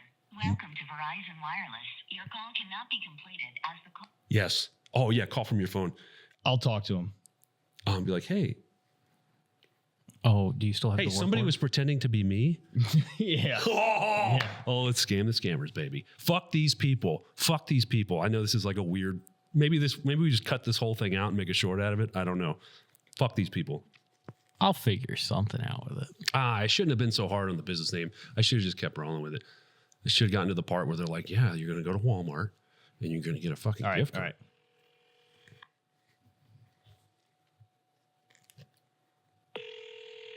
You don't have to hold it that close. Yeah, right there. Watch, they shut off the phone number. It feels like the same phone number, if I'm honest. What? Well, I think I wrote the phone number on one of your sheets over there. Oh, we fucking recycle them. Also, the number they called is the work. Yeah. The business phone number. Yeah, not the one that you would ever put on a fucking account if somebody had to reach you. Yeah, exactly. They hung up on me. And also, in order for them to have even spoken to you, they had to hit the extension to talk to Zulu 24. They Correct. called Zulu Outdoor first because I shit you not. Oh, Yeah. Oh, because she talked to Barbara. Yeah. Or he talked to Barbara. Yeah. Because Can you call Tony Shelton back? Do you have that number? No. if you go into Grasshopper, Oh, yes. I don't have the Grasshopper app. Grasshopper. Do I? I don't. Let me check. No, I don't. So on my computer, I could. That's a lot of effort. All right. We're going to shut your power off. Like, Dude, Well, okay. that When I get sounds- home, remind me. I'm going to look up that guy's number and call him, pretending to do the same thing. Hey, I got a work order here. I know you're a businessman, but it says I got to shut off Central Hudson's fucking work crew. Sounds like you. So 2:00 today, we're going to be shutting it off. What a good scam, though. If he picked up when I was calling, I went back while the phone was ringing to look up what company was claiming to do the auto warranty scam. Yeah. And I was going to tell him I was Tony Shelton from the auto warranty company and say that I've got a work order to come repo your car. That's why I was like, wait, hold on. I have to frantically scan back. Wait. Damn it. Remember the shipping container scam company I found when I was looking for That's right. Yeah. Yeah. Chinese shipping. Yeah. Dude, It looked beautiful. that guy. Oh my God, that was great. The funny part is that he broke character. He like broke the fourth wall. He was just like, you got me. It got to a point where I was like, Yo, is this a scam? I was like, I know you're a scam company. I'm really hoping you're not. You know, and we just like fucking laughed. We were just laughing together. Like he's like, you got me. You know. And then after the laughter died down, he's like, No, but so really. he's like, so are you still interested in shipping containers? I was like, no, I'm not fucking interested in shipping containers. Like, you're a fucking scam. You got to respect the hustle. Though. I mean, he had that hook. That hook was just outside your mouth. He just wanted to like grab it in there. Oh my All right, God. anyway, fuck those people. Go get fucking jobs, you assholes.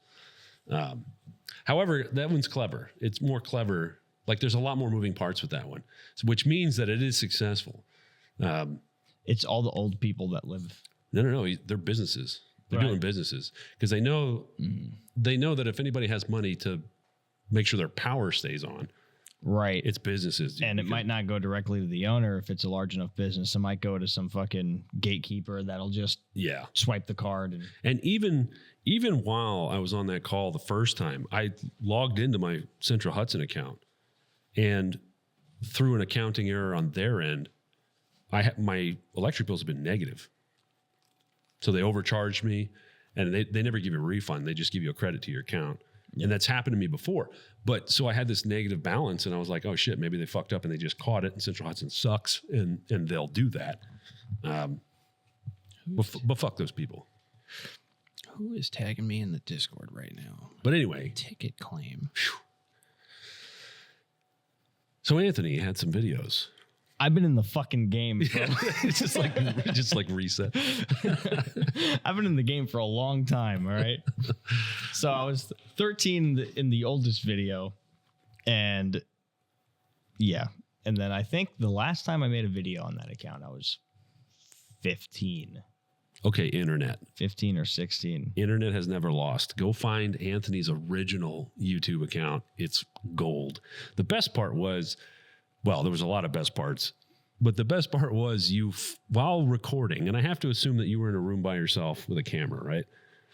So while recording your review video of a KWA MP7, you flagged the camera, and then you apologized for flagging the camera. Yep. Sorry for flagging you. I took it, all the comments that said wear eye protection, I took it very personally. Well, you were, you were shooting the gun with that eye pro, yeah. It is kind of funny that that's coming full circle too, because I noticed I too have a YouTube channel, as we've all seen, and some of the players have found it now because I've been posting gameplay clips from AMSX on my personal channel.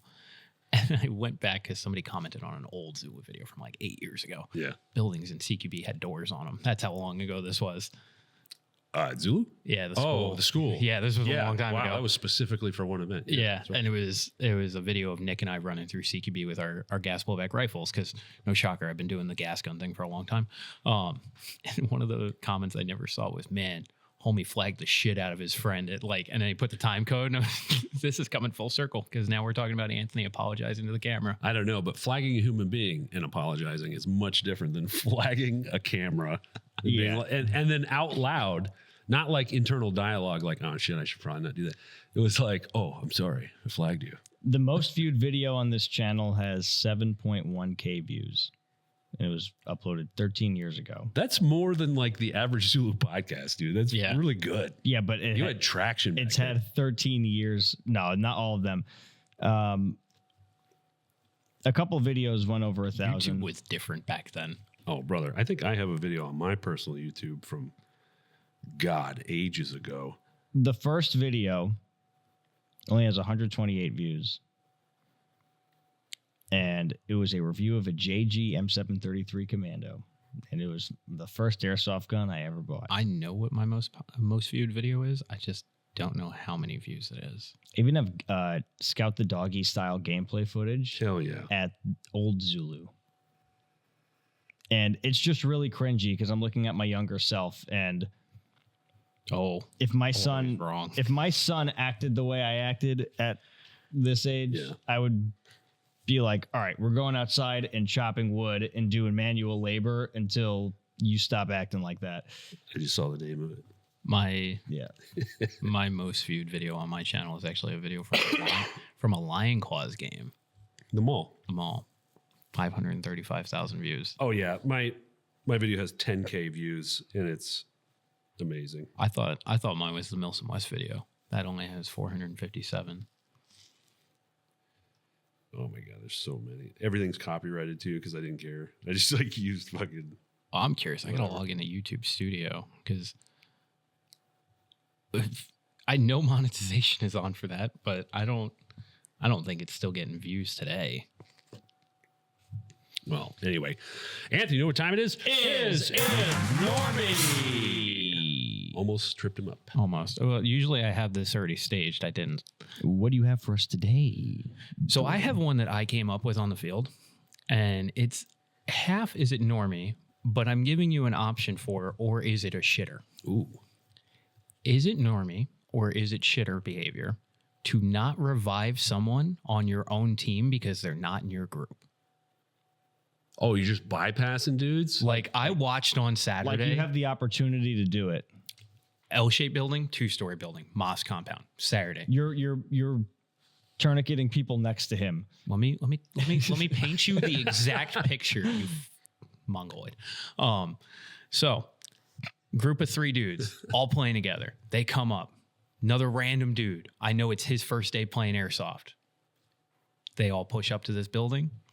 One of the dudes in the group of 3 gets shot. The dude that's solo on their own team turns around, revives this dude while the other 2 dudes like keep pushing the gunfight. Everything happens. Player's revived. The dude that's by himself then gets shot from like across the street coming up from over the hill. The other 3 dudes look at him, fuck off. Oh, man. Is it normie or is it shitter? I wouldn't classify that as shitter. Yeah, shitter is a very special. Yeah, there's a special. So There was a moment of hesitation where like the dude that just got buddy-ated by this guy looks right at him, walks away. yeah, that was his Gun Gamers morality. LARP has rules and laws. Normal Airsoft just has rules and actual laws. Shitters are always teeter-tottering like actual laws. Yeah, You yeah, know? yeah. Shitters are like, they're definitely breaking rules, but they're also just belligerent pieces of shit. Yeah. I think, man, that's And I just for clarification, after watching this, because this is all right around the same time of that clip that I showed Smiggy, yeah, or showed you of Smiggy. yeah. I looked at that dude and I was like, hey, can you be buddy? And he's like, yeah.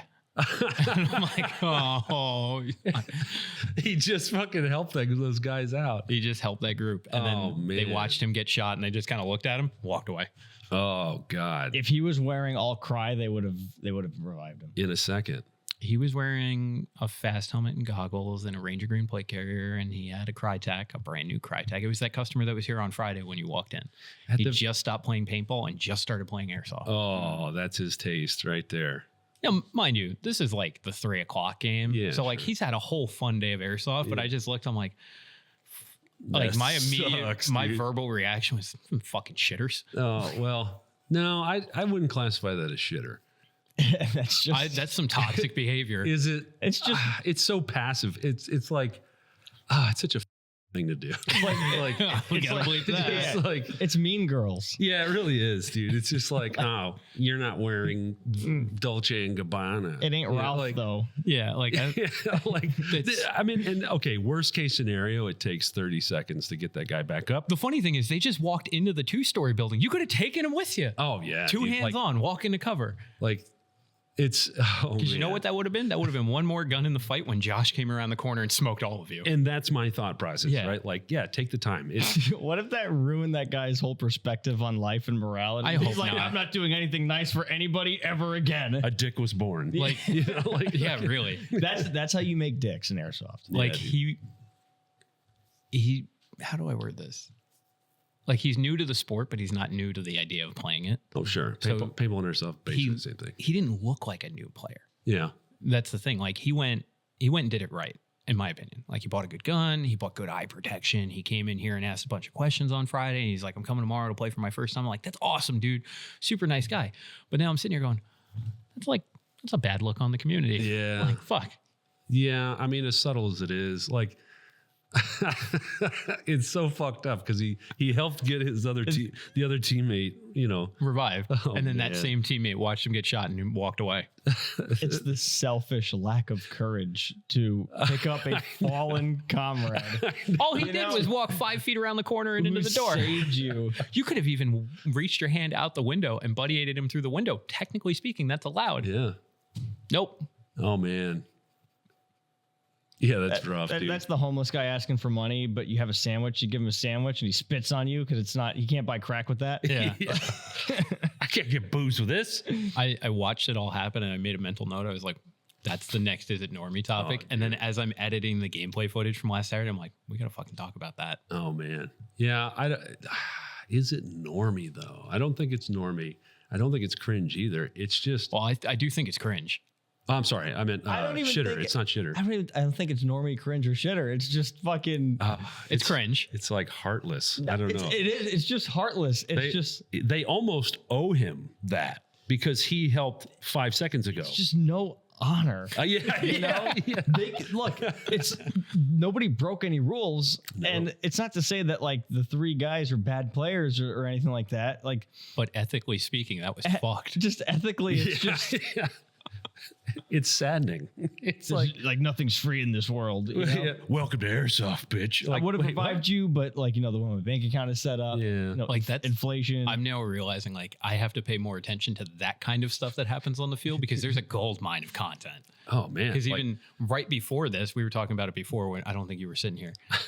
Right before this happened, the players that they shot before they pushed up to that building, I watched one of them try to tourniquet the other one, but the dude that was dead took the tourniquet out and put it on his fingers. Oh, yeah. And then his friend just walked over and went like that. And I was like, you're both dead now. Fuck That's Michael Scott and Toby. Like Yeah. if there was an episode of The Office where they played Airsoft and like Toby would revive Michael. they would play paintball. I think they did play paintball in the office, whatever. Yeah. Yeah, that's cruel. That's fucking cruel. so fucking thanks mean. for the revive and then walk out. Like, And even me, like in my Rolodex, because again, reformed shitter, I'm like, I don't think I ever did that. oh man. Again, it's another gun in the fight. Yeah, like what's the point of looking at a teammate and be like, nah, I'm not reviving. well, you." in worst case scenario, if they don't have a tourniquet, then it's just a 30-second touch. Like, yeah. that's nothing, man. Unless you friendly fired one of my friends, and then I'll pass you over. Yeah, all right. I mean, less shitty. Yeah. It's like retribution, but he literally just helped them out. Yeah. He literally just helped them out. You're gonna have to bleep this. Go on. But seeing as we're still in the bleep territory, it was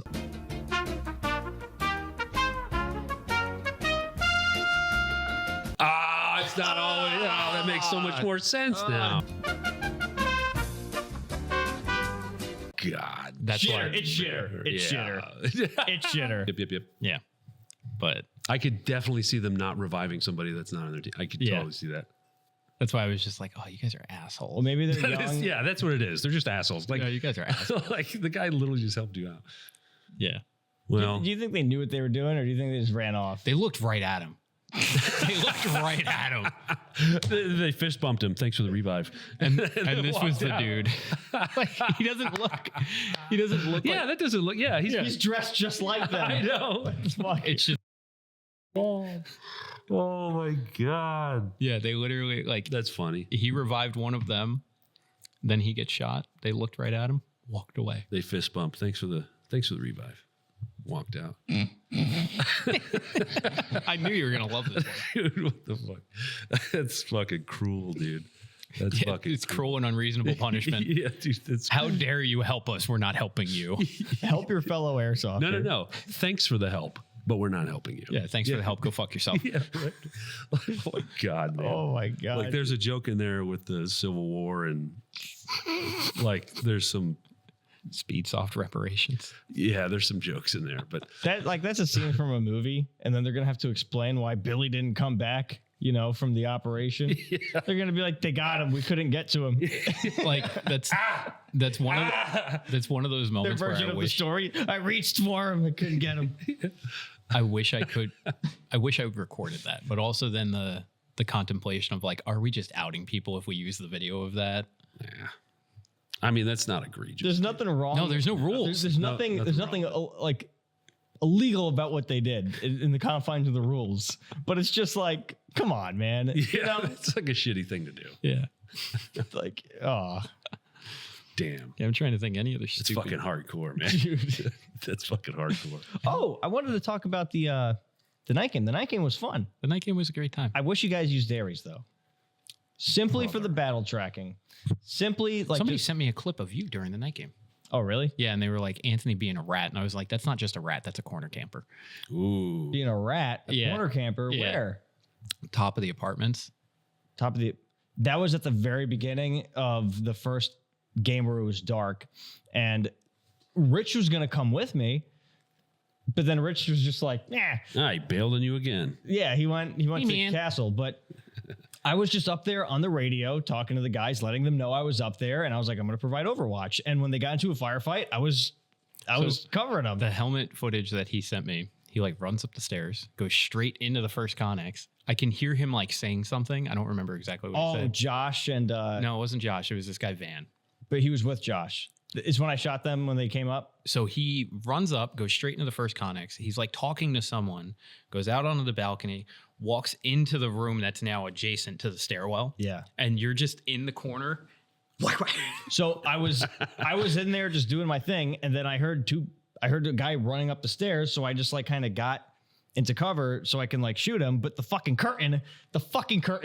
curtain is they fixed the openness of new CQB, but god damn it, are they fucking annoying?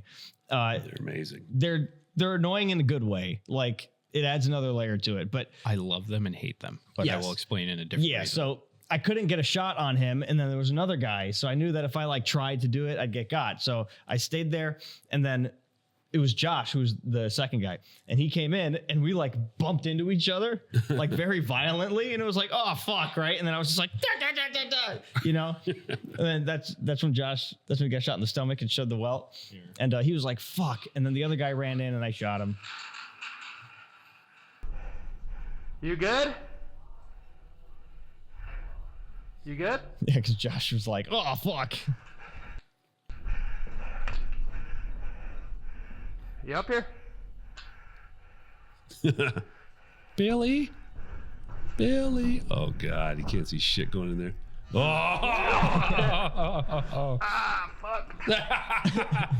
Ah, fuck. You just see him in the corner. that was a great spot too, because the outside was so illuminated Yeah. that it kind of washed out his MVG. So you were just like perfectly in the darkness. It was, I was not like in the corner the whole time. In that moment, I was in the corner because where the fuck else am I going to go? I knew there was a second guy up there, and I just shot Josh. I'm really surprised nobody up there has like flipped the bed, Right? flipped the bed up, or like I thought of it, but I was like, every like at night, you become really aware of your footsteps. yeah, The Connex. So there's like the actual boxes on top where you're on the wood floor, but when you're on the roof of a Connex, even just like you subtly shake. If you're shivering because you're cold, it'll make the whole Connex like. yeah. I will say A+ for the sturdiness of that bed because I've stood on it. Oh yeah. Whether I assumed that people were going to stand on it and like do a bunch of shit.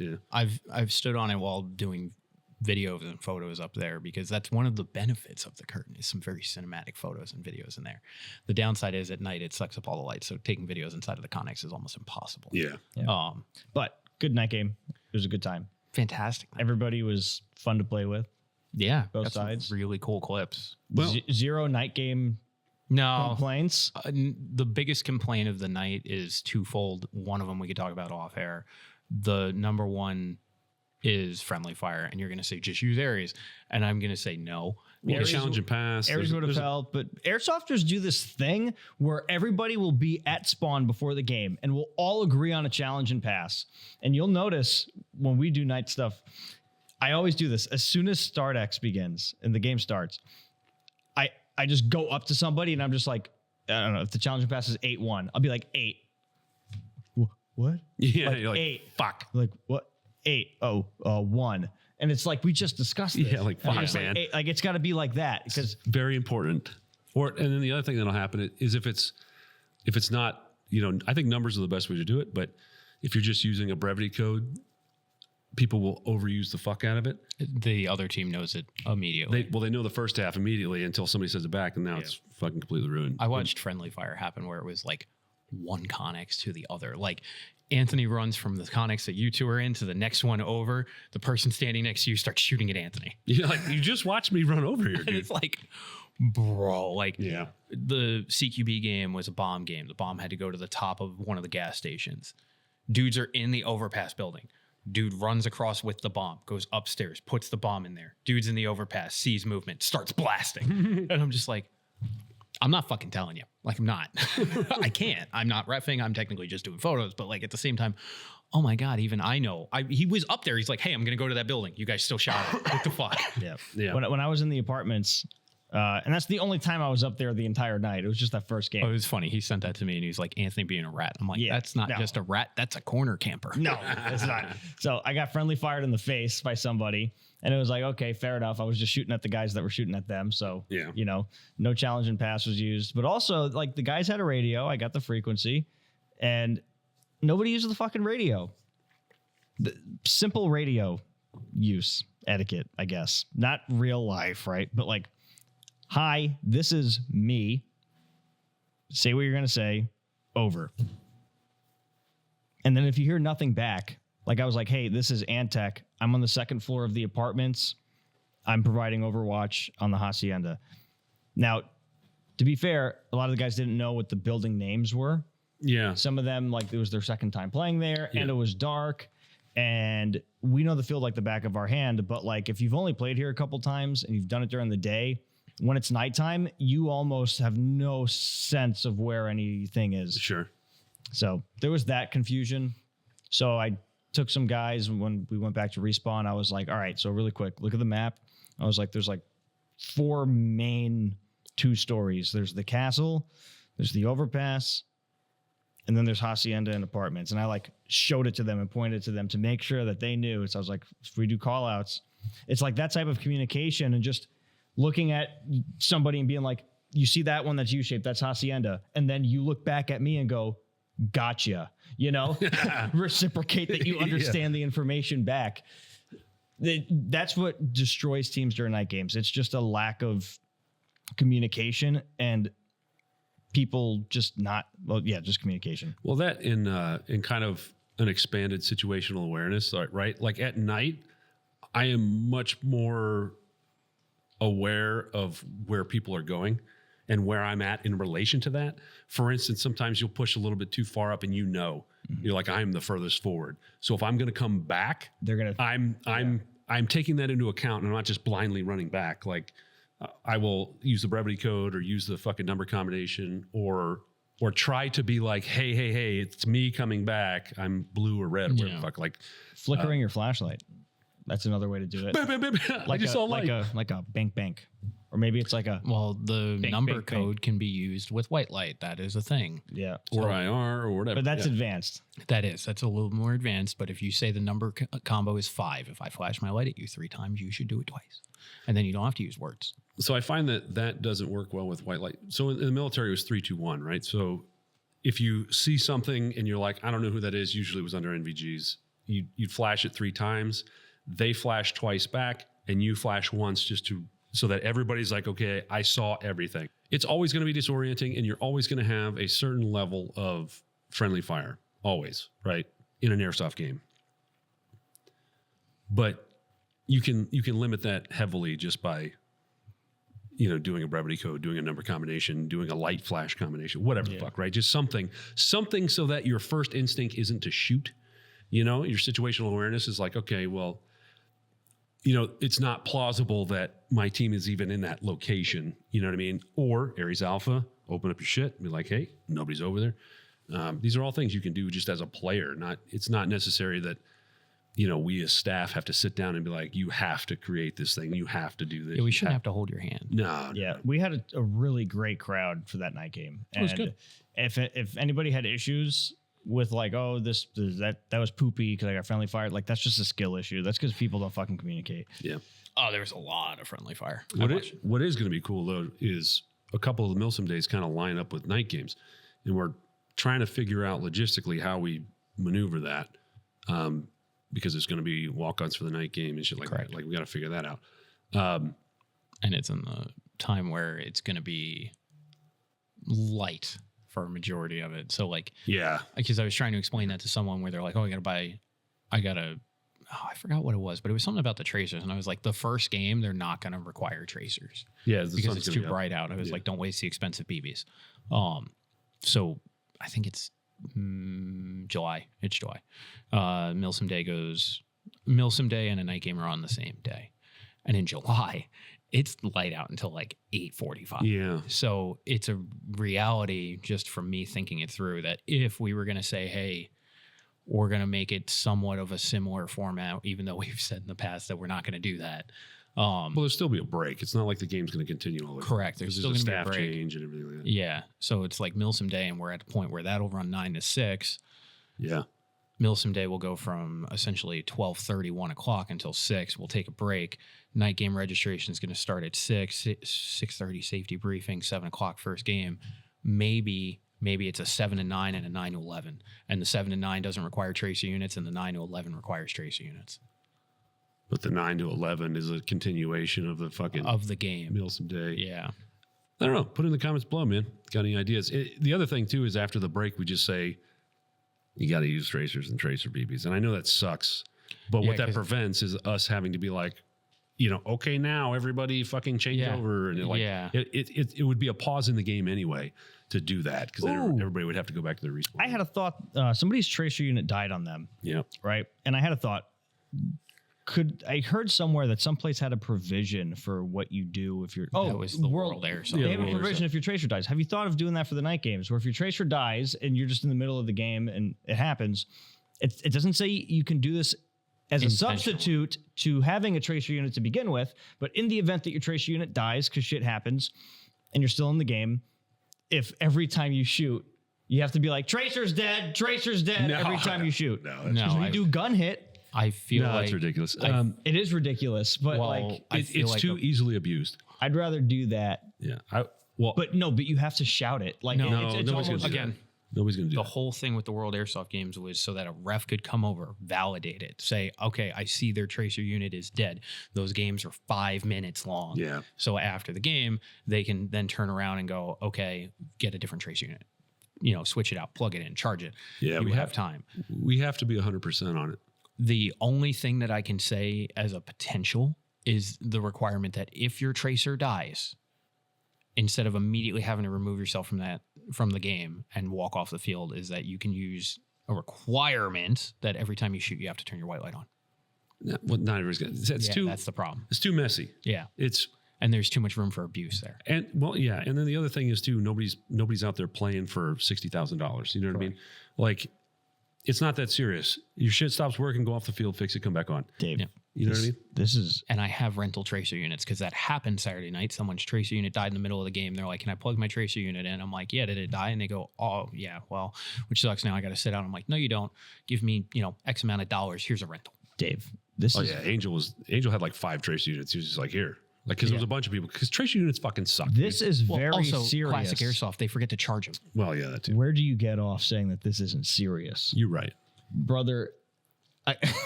You're right. Brother, I bought a PVS 14. Yeah. This is elite level. So, did you make sure that your PBS 14 worked before you stepped out into the dark? Richie didn't. Yeah, Richie did. Richie Richie's didn't. asking me for batteries, and for once, I didn't have like 5 AA's stuffed in Yeah, my. because Richie's had all of them. But like, look, man, To there's be a fair, certain even I fucked that up. there's a certain level of responsibility that has to be taken upon the player. Yeah. One of which is to make sure that your equipment works, right? For instance, if somebody comes to the field and their gun fucks up and it only shoots full auto, I don't allow them to play with that. No. You know what I mean? You got to have a working equipment. In the same way that saws that Chrono 1201 still can't be used as a saw. It's 1200. That's the limit. But if their semi-auto stops working in the middle of the game, could they go like semi-auto No, every time they shoot? no. full We're auto? You're No, right? Like- using the I identify as semi-auto. you're using the reference of the World Airsoft games where, money aside, 5-minute games, a higher staff to player ratio than For we sure. could ever imagine. And I'm sure that, if we were powered by the fucking Abu Dhabi Bank, I'm sure they'd have tracer units on deck. Sure. Yeah. But that's why there's too much room for nuance there. No, And just we make said- sure your gear fucking works, Yeah. right? And I know what happens, and I'm guilty. It's happened to me. I'm guilty of this too, right? Like, when do you really use a tracer unit? Night games. When Zulu, us, when right? Zulu 24 requires And when I play- you to Yeah, use it at night. But as a player, when do you really use? You know what? It's late. You're not getting out of here till 11:30. You unscrew that thing, throw it in your bag, and you go home. Yeah. And then a month later, you're like, oh shit, that's right. You know what I mean? So the amount of players that lithium ran in battery here. has been dead, and Oh, now yeah. it's not charging. yeah, dude. So it's on the player. Make sure your shit works, and it's got to work. You know what I mean? If it stops working halfway through a game, remove yourself, go fix it, go put batteries in it, whatever. I will say this: the tracer units that require physical batteries, AA's, AAA's, whatever the fuck, seem to always just fucking work. Whereas the ones with like rechargeable batteries, Except for the Ace Tech. We'll go on. the ones with the rechargeable batteries, like, yes, they work well the first charge, but for some reason those batteries just fucking suck. Yeah. And I've gone through like 4. It's because they're the small ones. If they don't have a feature that turns them off after a certain amount of time, Oh yeah. people leave them on, Well, and then the lithium battery just drains. And lithium batteries should not be draining to zero, otherwise they don't accept charge anymore. Yeah. if they were lithium polymer, a lot of them have lithium ion now. But I've also said this time and Even time again. lithium ions, like you drain them down to a certain point, like certain smart chargers won't accept them. Correct. And pretty much every lithium battery needs some type of smart charger that regulates it. Much like I've said, though, with guns, the smaller you make them and the more complicated you make them, the more fragile they become. So those super tiny micro tracers sound really good on paper because you're like, oh, it's not very invasive in terms of putting it on your gun. It'll fit inside of a can, all this, that, and the third. But those are the ones that break the most because they're so fragile, because they're so small. The like medium to larger sized ones generally are more durable. Like as much as I give shit about the Smoky Wolf having the green light that blinks and it leaks pretty occasionally, the actual tracer unit works really well. Yeah. And it's a bigger one. I had one that I dug out because Angel was having, again, he has like 5 tracer units and he was having an issue. Turns out his inner barrel, it just sticks out so far. I remember he came in here and wanted to cut his inner barrel, and Anthony gave him a barrel extension instead. He was like, can you cut my inner barrel? I was like, no. No. He came That's back not out. how that works. I have like extensions. He came out and he's like, and I was like, well, it's never going to work with your barrel that long. I was like, I have a sawzall and a metal blade in there. And he was like, let's do it. I said, okay. And we cut it. It shoots perfectly fine. I deburred it with, I think, a rusty nail. It's great. Fucking works, dude. We're not shooting guns, dude. They don't need to be chamfered and all that shit. Anyway, so it's a responsibility of the player to make sure that your gear fucking works, right? In the same way, now I'm only processing it with the friendly fire thing. It was a weird culture thing from walking around. Anytime a player got shot from a weird direction that they weren't expecting it, they immediately defaulted to that's friendly fire. Yeah, so really only 10% was friendly fire. The rest was Because I have multiple clips of it too. Now I'm thinking about it. It's like BBs come from over here and you're looking this direction. You're like, hey, friendly. And then they're like, oh, that's not friendly. Wow. Yeah, well, if you got hit though, then you're just fucking out. Yeah, well, friendly fire counts, right? Night game. A lot of people miss the first shot. That is also true. Yeah. Use your sights. Don't use lasers. But yeah, nothing egregious, nothing bad. It was just silly airsoft stuff. It was all skill issue. Skill issue Saturdays. It was just skill issue. Like it was fantastic. It was phenomenal. I had a fun time. Dressed up in my fabulous outfit. I was already starting to like feel sick then. You know, Anthony was like, "You gonna play the night game?" Brother. Like, man, my knee really fucking hurts. Brother, you gonna play the night game, brother? What did you just send me? So I don't think we have time for it today. Maybe next time. But there's some more tea. All right. Yeah, we're not doing this right now. Yeah, we don't have time for this right now. That's also tech stuff. Go talk about that on a live stream. Oh, no, but you might find it interesting because it's not like tech stuff per se. It's like that my thesis for this is crowdfunding never works. No, it doesn't. In airsoft, crowdfunding never works. All right. Yep. And with that, good night. God bless. We're out. Download the app. Still under 2 hours.